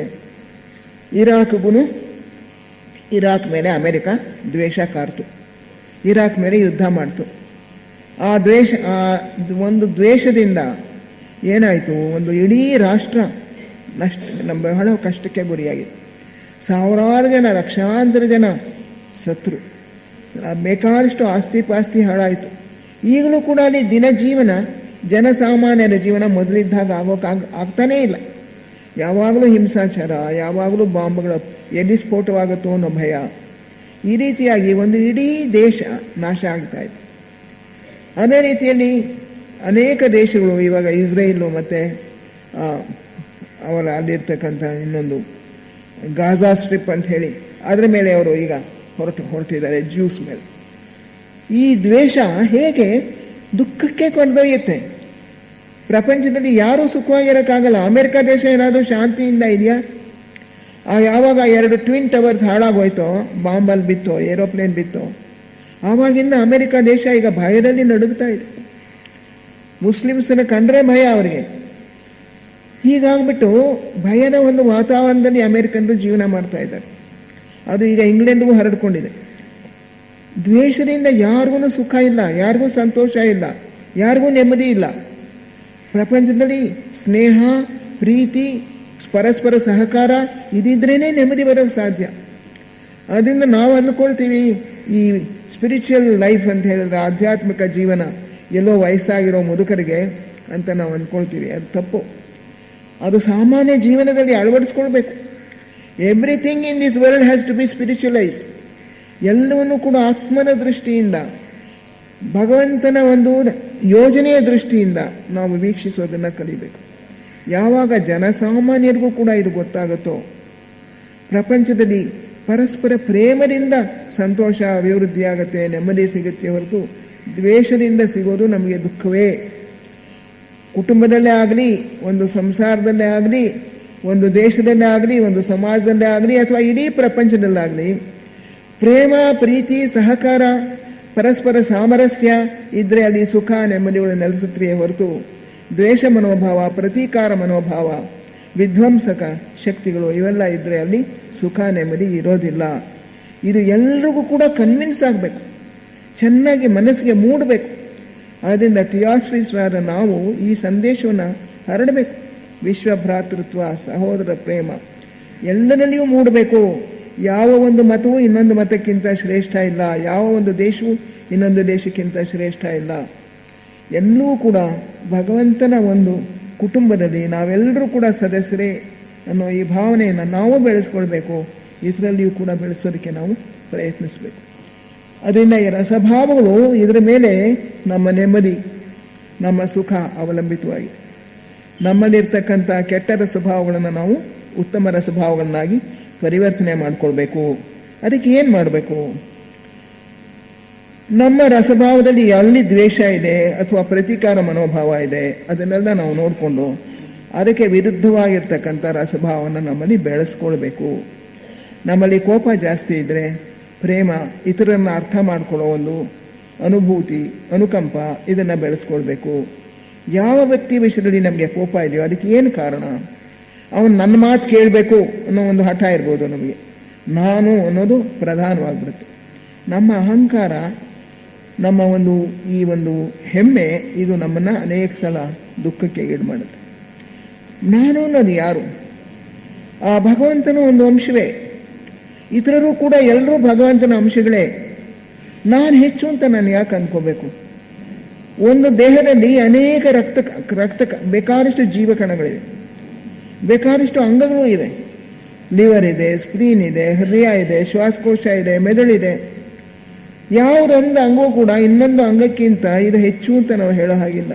ಪ್ರತಿಯೊಂದು ಅದರ ಕೆಲಸವನ್ನು ಮಾಡ್ಕೊಂಡು ಹೋಗ್ಬೇಕು. ಹಾಗೆ ಒಂದೊಂದು ಅಂಗದಲ್ಲಿಯೂ ಬೇಕಾದಷ್ಟು ಜೀವಕಣಗಳಿವೆ. ಆಯಾ ಜೀವಕಣ ಅದರ ಕೆಲಸವನ್ನು ಅದು ಮಾಡ್ತಾ ಹೋಗುತ್ತೆ. ಯಾವುದಾದ್ರೂ ಒಂದು ಜೀವಕಣ ತನ್ನ ಕೆಲಸವನ್ನು ಸರಿಯಾಗಿ ಮಾಡದೆ ಹೋದರೆ, ಒಂದು ಅಂಗ ತನ್ನ ಕೆಲಸವನ್ನು ಸರಿಯಾಗಿ ಮಾಡದೆ ಹೋದರೆ ಅಲ್ಲಿ ಕ್ಯಾನ್ಸರ್ ಬರ್ಬೋದು, ಬೇರೆ ಯಾವುದೋ ರೋಗ ಬರುತ್ತೆ. ಇಡೀ ದೇಹದ ಆರೋಗ್ಯ, ನೆಮ್ಮದಿ ಕೆಡುತ್ತೆ. ಹಾಗೆ ಈ ಪ್ರಪಂಚ ಜಗತ್ತೆಲ್ಲವೂ ಕೂಡ ಒಂದೇ ಒಂದು ಶರೀರ. ಆ ಶರೀರದಲ್ಲಿ ಬೇರೆ ಬೇರೆ ರಾಷ್ಟ್ರಗಳು, ಬೇರೆ ಬೇರೆ ಅಂಗಗಳು. ಆ ಅಂಗಗಳಲ್ಲಿ ನಾವೆಲ್ಲರೂ ಕೂಡ ಒಬ್ಬೊಬ್ಬರು ಒಂದೊಂದು ಜೀವಕಣ. ಆದ್ದರಿಂದ ಯಾವ ಒಂದು ಜೀವಕಣವು ಇನ್ನೊಂದು ಜೀವಕಣಕ್ಕಿಂತ ಶ್ರೇಷ್ಠ ಅಲ್ಲ. ಆ ಒಂದು ಭಾವನೆಯನ್ನು ನಾವು ಬೆಳೆಸ್ಕೊಂಡು ನಾವೆಲ್ಲರೂ we are all inter connected, interlinked. ನಮ್ಮಲ್ಲಿ ಪರಸ್ಪರ ಸಂಬಂಧಗಳಿವೆ. ಒಬ್ಬರನ್ನ ಬಿಟ್ಟು ಇನ್ನೊಬ್ಬರಿಲ್ಲ. ನಮ್ಮ ಕರ್ಮದಲ್ಲಿಯೂ ಕೂಡ ಅಷ್ಟೇ, ಜಗತ್ತಿನ ಕರ್ಮದಲ್ಲಿ ನಾವೆಲ್ಲರೂ ಭಾಗಿಗಳು. ಅದರಿಂದ ಇನ್ನೊಬ್ಬನಿಗೆ ಕಷ್ಟವನ್ನು ಕೊಟ್ಟು ನಾನು ಮುಂದಕ್ಕೆ ಹೋಗೋಕ್ಕಾಗಲ್ಲ. ಅವನು ನಾನು ಒಂದೇ. ಅವನಿಗೆ ಒಳ್ಳೆಯದಾದರೆ ನನಗೂ ಒಳ್ಳೆಯದಾಗುತ್ತೆ. ಪ್ರಪಂಚಕ್ಕೆ ನೆಮ್ಮದಿ ಆದರೆ ನಾವು ನೆಮ್ಮದಿಯಿಂದ ಬಾಳ್ಬೋದು. ನಮ್ಮ ನೆರೆಹೊರೆಯಲ್ಲಿ ಕಾಯಿಲೆ, ಸಾಂಕ್ರಾಮಿಕ ರೋಗ ಶುರು ಆದರೆ ನಮ್ಮ ಮನೆಗೂ ಬರುತ್ತೆ. ಅದರಿಂದ ಒಟ್ಟು ಪ್ರಪಂಚ ಸುಖವಾಗಿರಲಿ ಅನ್ನೋ ದೃಷ್ಟಿಯಿಂದ ನಾವು ಜೀವಿಸೋದನ್ನು ಕಲಿಬೇಕು. ನಾನು ಬೇರೆ, ಇತರರು ಬೇರೆ. ಹೇಗೆ? ನಾವೆಲ್ಲರೂ ಕೂಡ ಅದೇ ದೈವಾಂಶಗಳೇ, ಒಂದೇ ದೈವದ ಅಂಶಗಳೇ, ಒಂದೇ ದೇಹದ ಜೀವಕಣಗಳೇ. ನಾನು ಹೇಗೆ ಇತರರಿಗಿಂತ ಹೆಚ್ಚು? ಆ ಭಾವನೆ ನಾವು ಬಿಟ್ಟುಬಿಟ್ರೆ, ಈ ನಾನು ಅನ್ನೋದನ್ನು ನಮಗೆ ತೊಡೆದು ಹಾಕೋಕೆ ಸಾಧ್ಯವಾದರೆ, ಈ ಜಗತ್ತೆಲ್ಲ ನಾನು, ಈ ಪ್ರಪಂಚವೆಲ್ಲ ನಾನು, ಮಾನವ ಕೋಟಿ ಮಾತ್ರವೇ ಅಲ್ಲ, ಇಲ್ಲಿರ್ತಕ್ಕಂಥ ಪಶು ಪಕ್ಷಿ ಖನಿಜ ಸಸ್ಯ ಎಲ್ಲವೂ ಕೂಡ ಆ ದೈವದ ಒಂದು ಅಭಿವ್ಯಕ್ತಿ, ದೇವರ ಒಂದು ಅಭಿವ್ಯಕ್ತಿ. ಅದರಲ್ಲಿ ನಾನೂ ಒಂದು. ಅದರಿಂದ ಇತರರು ನಾನು ಎಲ್ಲ ಸೇರಿ ಒಂದೇ ಅನ್ನೋ ಮನೋಭಾವವನ್ನು ನಮ್ಮಲ್ಲಿ ನಾವು ಬೆಳೆಸ್ಕೊಂಡ್ರೆ ನಮ್ಮಲ್ಲಿ ಬುದ್ಧಿ ಪ್ರಜ್ಞೆ ಬೇಗ ಬೆಳೆಯೋಕೆ ಪ್ರಾರಂಭ ಆಗುತ್ತೆ. ಬುದ್ಧಿ ಪ್ರಜ್ಞೆ ನಮಗೆ ಬೆಳೆದಾಗ ಈ ಏಕತೆಯ ಮನೋಭಾವ ನಮ್ಮಲ್ಲಿ ಮತ್ತಷ್ಟು ವೃದ್ಧಿಯಾಗುತ್ತೆ. ಆದ್ದರಿಂದ ರಸಭಾವಗಳನ್ನು ನಾವು ಶುದ್ಧಿ ಮಾಡ್ಕೊಳ್ತಾ ಹೋದ ಹಾಗೆಲ್ಲ ಮಾತಿನ ಮೇಲೆ ನಮ್ಮ ಹತೋಟಿ, ಸತ್ಯವಾದದ್ದನ್ನು ಮಾತ್ರ ನುಡಿಯೋದು, ಇತರಿಗೆ ಪ್ರಿಯವಾದದ್ದನ್ನು ಮಾತ್ರ ನುಡಿಯೋದು, ಅಪ್ರಿಯವಾದದ್ದನ್ನು ಹೇಳೋಕೆ ಹೋಗಬಾರ್ದು. ಈ ರೀತಿಯಾಗಿ ಮಾತಿನ ನಿಯಮವನ್ನು ನಾವು ಪಾಲಿಸ್ಕೊಂಡು, ಮೌನವನ್ನು ಅಭ್ಯಾಸ ಮಾಡಿಕೊಂಡು, ಯೋಚನೆ ಮಾಡದೆ ದುಡುಕಿ ಕೆಲಸ ಮಾಡೋದನ್ನು ಬಿಟ್ಬಿಟ್ಟು, ಪ್ರತಿಯೊಂದು ಕೆಲಸವನ್ನು ಮಾಡೋಕೆ ಮೊದಲು ದೀರ್ಘವಾಗಿ ಆಲೋಚನೆ ಮಾಡಿ ವಿವೇಚನೆಯಿಂದ ಕೆಲಸ ಮಾಡ್ತಾ ನಮ್ಮ ಜೀವನದಲ್ಲಿ ನಾವು ಉತ್ತಮ ರಸಭಾವಗಳನ್ನೇ ಬೆಳೆಸ್ಕೊಳ್ತಾ ಹೋಯಿತು ಅಂದರೆ ಏನಾಗುತ್ತೆ? ನಮ್ಮ ಜೀವನವೂ ನೆಮ್ಮದಿಯಾಗತ್ತೆ. ಮತ್ತು ಪ್ರಪಂಚದ ಶಾಂತಿ, ಸುಖಕ್ಕೆ, ಸಾಮರಸ್ಯಕ್ಕೆ ನಾವು ನಮ್ಮ ಕಾಣಿಕೆಯನ್ನು ಸಲ್ಲಿಸಿದಾಗತ್ತೆ. ರಸಭಾವಗಳು ದೇ ಆರ್ ಕಂಟೇಜಿಯಸ್ ಅಂತ ಬರೀತಾರೆ.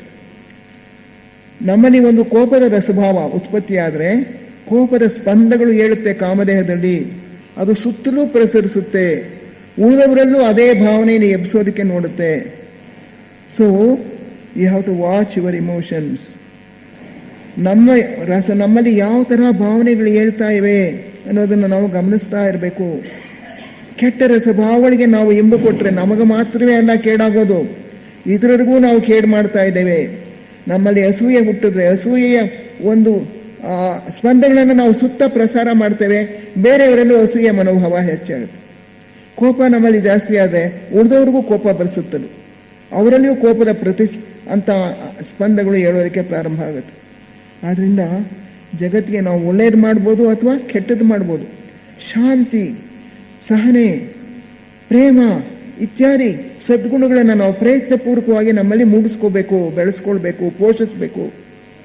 ಆಗ ನಾವು ಒಂದು ಕಡೆ ಕೂತ್ಕೊಂಡು ಪ್ರಪಂಚಕ್ಕೆಲ್ಲ ಶಾಂತಿ ಉಂಟಾಗಲಿ ಅಂತ ಹೇಳಿ, ಅಥವಾ ಪ್ರೇಮ ಹರಡಲಿ ಅಂತ ಹೇಳಿ, ಅಂತಹ ಪಾಸಿಟಿವ್ ಇಮೋಷನ್ಸ್, ಧನಾತ್ಮಕವಾಗಿರ್ತಕ್ಕಂಥ ರಸಭಾವಗಳನ್ನು ಪ್ರಯತ್ನಪೂರ್ವಕವಾಗಿ ನಮ್ಮಲ್ಲಿ ಬೆಳೆಸ್ಕೊಂಡು ಅದರ ಅಲೆಗಳನ್ನು ನಾವು ಉತ್ಪತ್ತಿ ಮಾಡಿ ಪ್ರಸಾರ ಮಾಡ್ತು ಅಂದರೆ ಜಗತ್ತಿನ ಒಂದು ವಾತಾವರಣದಲ್ಲೇ ಬದಲಾವಣೆ ಆಗೋ ಪ್ರಾರಂಭ ಆಗುತ್ತೆ. ನಮಗೆ ಗಟ್ಟಿಮುಟ್ಟಾದ ಶರೀರ ಇಲ್ಲದೆ ಇರ್ಬೋದು, ಹಣ ಇಲ್ಲದೆ ಇರ್ಬೋದು, ಆದರೆ ಈ ಸೇವೆ ಮಾಡೋದಕ್ಕೆ ನಮ್ಮಿಂದ ಪ್ರತಿಯೊಬ್ಬರಿಗೂ ಸಾಧ್ಯ. ನಾವು ಮಲಗಿರಲಿ, ಕೂತಿರಲಿ, ಎಲ್ಲಿರಲಿ ಪ್ರೇಮದ ರಸಭಾವಗಳನ್ನು ಮತ್ತು ಸಹಕಾರದ ರಸಭಾವಗಳನ್ನು, ಸಹೋದರ ಭಾವದ ರಸಭಾವವನ್ನು, ಅಂಥ ಸ್ಪಂದಗಳನ್ನು ನಾವು ಉತ್ಪತ್ತಿ ಮಾಡ್ತಾ ಹರಡ್ತಾ ಹೋಗ್ಬೋದು. ಇದು ನಾವು ಪ್ರಪಂಚಕ್ಕೆ ಮಾಡುವಂಥ ಒಂದು ಉಪಕಾರ, ಸಹಾಯ. ಈ ರೀತಿ ಮಾಡ್ತಾ ಹೋದರೆ ಪ್ರಪಂಚದಲ್ಲಿ ಬೇಗ ಆ ಅಂತರ್ಪ್ರಜ್ಞೆ, ಅಂತರ್ಬೋಧೆ ಅಥವಾ ಇಂಟ್ಯೂಷನ್ ಬೆಳಗೋದಕ್ಕೆ, ಜನನವಾಗೋದಕ್ಕೆ ನಾವು ಸಹಾಯ ಮಾಡಿದಾಗತ್ತೆ. ಪ್ರಪಂಚದಲ್ಲಿ ಒಂದು ಬದಲಾವಣೆಯನ್ನು ಮಾಡಬೇಕಾದ್ರೆ ನಮ್ಮಲ್ಲಿ ನಾವು ಮೊದಲು ಪರಿವರ್ತನೆ ಮಾಡ್ಕೋಬೇಕು. ನಮ್ಮಲ್ಲಿ ಪರಿವರ್ತನೆ ಉಂಟಾದಾಗ ಅದು ಪ್ರಪಂಚಕ್ಕೂ ಕೂಡ ಹರಡಿಸೋದಕ್ಕೆ ನಮಗೆ ಸಾಧ್ಯ. ಹೀಗೆ ಈ ರಸಭಾವದಿಂದ ಬೇಕಾದಷ್ಟು ಪ್ರಯೋಜನಗಳನ್ನು ನಾವು ಪಡ್ಕೊಳ್ಬೋದು. ನಮ್ಮಲ್ಲಿ ಯಾವಾಗಲೂ ಅದು ಉತ್ಸಾಹ ಕಮ್ಮಿ ಆಗಿಬಿಟ್ರೆ, ನಮಗೆ ಏನಾದರೂ ಒಂದು ರೀತಿಯಾದಂಥ ಡಿಪ್ರೆಷನ್, ಖಿನ್ನತೆ ಬಂದುಬಿಟ್ರೆ, ಆಗ ನಾವು ಏನು ಮಾಡಬೇಕು? ಅದಕ್ಕೆ ಅವ್ರು ಹೇಳ್ತಾರೆ ಒಂದು ಸಜೆಷನ್, ಸಲಹೆ, ನಿಮ್ಮ ಒಬ್ಬ ಆದರ್ಶ ವ್ಯಕ್ತಿನ ನೀವು ಆಯ್ಕೆ ಮಾಡ್ಕೊಳ್ಳಿ. ನಿಮಗೆ ಯಾರಿಂದ ಉತ್ಸಾಹ ಬರುತ್ತೋ, ಸ್ಫೂರ್ತಿ ಬರುತ್ತೋ, ಯಾರ ಜೀವನ ನಿಮಗೆ ಆಕರ್ಷಣೀಯವಾಗಿ ಕಾಣಿಸುತ್ತೋ, ನೀವು ಮೆಚ್ಕೋತಿರೋ ಯಾವ ಒಬ್ಬ ವ್ಯಕ್ತಿನ ನೀವು ಮೆಚ್ಕೋತಿರೋ, ಗೌರವ ಹೊಂದಿದಿರೋ, ಅವ್ರನ್ನ ನೀವು ಪೂಜಿಸ್ತಿರೋ, ಅವರಲ್ಲಿ ಒಂದು ಆರಾಧನೆ ಮನೋಭಾವ ಇಟ್ಕೊಂಡಿದ್ದೀರೋ, ಅಂಥ ಒಬ್ಬ ವ್ಯಕ್ತಿಯನ್ನು ಕುರಿತು ನೀವು ಸ್ಮರಿಸ್ಕೊಳ್ಳಿ. ಅವರ ವಿಷಯವಾಗಿ ಆವಾಗ ಯೋಚನೆ ಮಾಡ್ತಾ ಇರಿ, ಚಿಂತನೆ ಮಾಡ್ತಾ ಇರಿ, ನಾನು ಅವನಂತೆ ಆಗಬೇಕು ಅಥವಾ ಅವಳಂತೆ ಆಗಬೇಕು, ನಾನು ಡಾಕ್ಟರ್ ಆನಿ ಬೆಸೆಂಟ್ರಂಗೆ ಆಗಬೇಕು, ಅಥವಾ ನಾನು ಜೆ ಕೃಷ್ಣಮೂರ್ತಿಯವರಂತ ಆಗಬೇಕು, ಅಥವಾ ನಾನು ಲೆಡ್ಬಿಟ್ರ್ ಅಂತ ಆಗಬೇಕು, ಅಥವಾ ಮಹಾತ್ಮ ಕುತ್ರಿಮೋರ್ ಅಂತ ಆಗಬೇಕು, ಅಥವಾ ಶ್ರೀರಾಮನೋ ಶ್ರೀಕೃಷ್ಣನೋ ದೇವಿಯೋ ಯಾರು ನಿಮ್ಮ ಇಷ್ಟ ದೈವೋ ಅದರಂತೆ ನಾನು ಆಗಬೇಕು ಅಂತ ಹೇಳಿ ಚಿಂತನೆ ಮಾಡ್ತಾ ಇರೋದು. ಅವರು ಯಾವ ರೀತಿ ಕೆಲಸ ಮಾಡ್ತಾ ಇದ್ದಾರೋ ಅಂಥ ಕೆಲಸಗಳನ್ನು ನಾವು ಮಾಡೋದಕ್ಕೆ ಪ್ರಯತ್ನಿಸೋದು. ಅವರ ಮನೋಭಾವ ಹೇಗಿದೆ ಅಂಥ ಮನೋಭಾವವನ್ನು ನಮ್ಮಲ್ಲಿಯೂ ಬೆಳೆಸ್ಕೊಳ್ಳೋದಕ್ಕೆ ನೋಡೋದು. ಈ ರೀತಿ ಮಾಡಿದಾಗ there are strings which pull you upwards ಅಂತ, ನಮ್ಮ ಆತ್ಮವನ್ನು ಮೇಲೆ ಕೇಳ್ಕೊಳ್ತಕ್ಕಂಥ ಒಂದು ಶಕ್ತಿ ಆಗುತ್ತೆ ಅದು. ಇಂತಹ ಒಂದು ಶಕ್ತಿ ನಿಮಗೆ ಬೇಕು ಅಧ್ಯಾತ್ಮ ಜೀವನದಲ್ಲಿ. ಆಗಾಗ ಒಂದೊಂದು ಥರ ನಮಗೆ ನಾನು ಇಂಥ ಕಡೆನೇ ನಿಂತು ಬಿಟ್ಟಿದ್ದೀನಿ, ಸ್ಥಗಿತವಾಗಿಬಿಟ್ಟಿದ್ದೀನಿ, ನನಗೆ ಮುಂದಕ್ಕೆ ಹೋಗೋಕೆ ಆಗ್ತಾ ಇಲ್ಲ ಅನ್ನೋ ಒಂದು ಭಾವನೆ ಬಂದಾಗ ನಿಮ್ಮ ಆರಾಧ್ಯ ವ್ಯಕ್ತಿಯನ್ನು ಅವ್ರನ್ನ ಕುರಿತು ಚಿಂತನೆ ಮಾಡಿ. ಅವ್ರು ನೋಡಿ ಎಂಥ ಕಾಯಿಲೆ ಇದ್ರೂ ಕೂಡ ಕೆಲಸ ಮಾಡ್ತಾನೆ ಇರ್ತಾರೆ. ಡಾಕ್ಟರ್ ಬೆಸೆಂಟ್ರು ಎಂಥ ವಾರ್ಧಕ್ಯದಲ್ಲಿಯೂ ಕೂಡ ದಿನಕ್ಕೆ ಒಂದು 6 ಗಂಟೆ ಕಾಲ ಮಾತ್ರ ನಿದ್ದೆ ಮಾಡಿ ಅಥವಾ 4 ಗಂಟೆ ನಿದ್ದೆ ಮಾಡಿ ತಮ್ಮ ಕೆಲಸವನ್ನು ಮಾಡ್ಕೊಂಡು ಹೋಗ್ತಾ ಇದ್ರು. ಕೊನೆಯವರೆಗೂ ಕೂಡ ಕೊನೆಯ ಒಂದು 2 ವರ್ಷ ಅವ್ರು ಮಲಗಿದ್ರೆ ಹೊರತು ಕೆಲಸ ಮಾಡ್ತಾನೇ ಇದ್ರು ಪ್ರಪಂಚಕ್ಕೋಸ್ಕರ. ಅದೇ ರೀತಿಯಲ್ಲಿ ಇನ್ನೂ ಅನೇಕರು ಮಾಡ್ತಾ ಇದ್ದಾರೆ, ಇವತ್ತಿಗೂ ಇದ್ದಾರೆ. ಅನೇಕ ಸತ್ಪುರುಷರು ತಮ್ಮ ಕಾಯಿಲೆಗಳನ್ನು ಲಕ್ಷ್ಯ ಮಾಡದೆ, ತಮ್ಮ ಮುದಿತನವನ್ನು ಲಕ್ಷ್ಯ ಮಾಡದೆ, ತಮಗಿರ್ತಕ್ಕಂಥ ಬಡತನ ರೋಗ ಯಾವುದನ್ನು ಲಕ್ಷ್ಯ ಮಾಡದೆ ತಮ್ಮನ್ನು ತಾವು ಸಂಪೂರ್ಣವಾಗಿ ಪ್ರಪಂಚದ ಹಿತಕ್ಕೋಸ್ಕರ ಅರ್ಪಣೆ ಮಾಡ್ಕೊಂಡ್ಬಿಟ್ಟಿದೆ. ಅಂತಹ ವ್ಯಕ್ತಿಗಳಲ್ಲಿ ನೀವು ಯಾರು ಹಿಡಿಸ್ತೋ, ನಿಮ್ಮ ಮನಸ್ಸಿಗೆ ಆಕರ್ಷಕವಾಗಿ ಕಾಣಿಸುತ್ತೋ ಅಂಥ ವ್ಯಕ್ತಿಯನ್ನು ಕುರಿತು ಧ್ಯಾನ ಮಾಡಿ, ಅವರನ್ನು ಕುರಿತು ಚಿಂತನೆ ಮಾಡಿ. ಆಗ ನಿಮಗೆ ಅವರಿಂದ ಬೆಳಕು ಬರುತ್ತೆ, ಅವರಿಂದ ಶಕ್ತಿ ಹರಿದು ಬರುತ್ತೆ, ಸ್ಫೂರ್ತಿ ಹರಿದು ಬರುತ್ತೆ. ಆಗ ನಿಮಗೆ ಅಧ್ಯಾತ್ಮ ಜೀವನದಲ್ಲಿ ಮುಂದುವರಿಯೋದಕ್ಕೆ, ಸಂಸರಣೆಯಲ್ಲಿ ಒಂದು ಹೆಜ್ಜೆ ಇಡೋದಕ್ಕೆ ನಿಮಗೆ ಬೇಕಾದಷ್ಟು ಆಕರ್ಷಣಾ ಶಕ್ತಿ ಬರುತ್ತೆ. ಇಂಥ ಒಂದು ಆರಾಧ್ಯ ದೈವ, ಆರಾಧ್ಯ ಪುರುಷ ಅಥವಾ ಹೆಂಗಸು, ಅವ್ರನ್ನ ಕುರಿತು ಚಿಂತನೆ ಮಾಡೋದ್ರ ಮೂಲಕ ಕೂಡ ನೀವು ಉತ್ಸಾಹವನ್ನು ಪಡ್ಕೊಳ್ಬೋದು.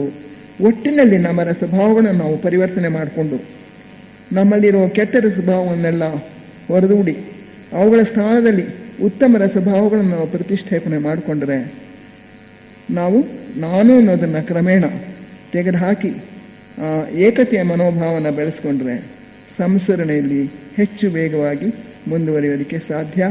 ಆಗ ಪ್ರಪಂಚಕ್ಕೂ ಕೂಡ ನಮ್ಮಿಂದ ಹೆಚ್ಚು ಸಹಾಯ ಲಭಿಸೋದಕ್ಕೆ ಸಾಧ್ಯವಾಗುತ್ತೆ.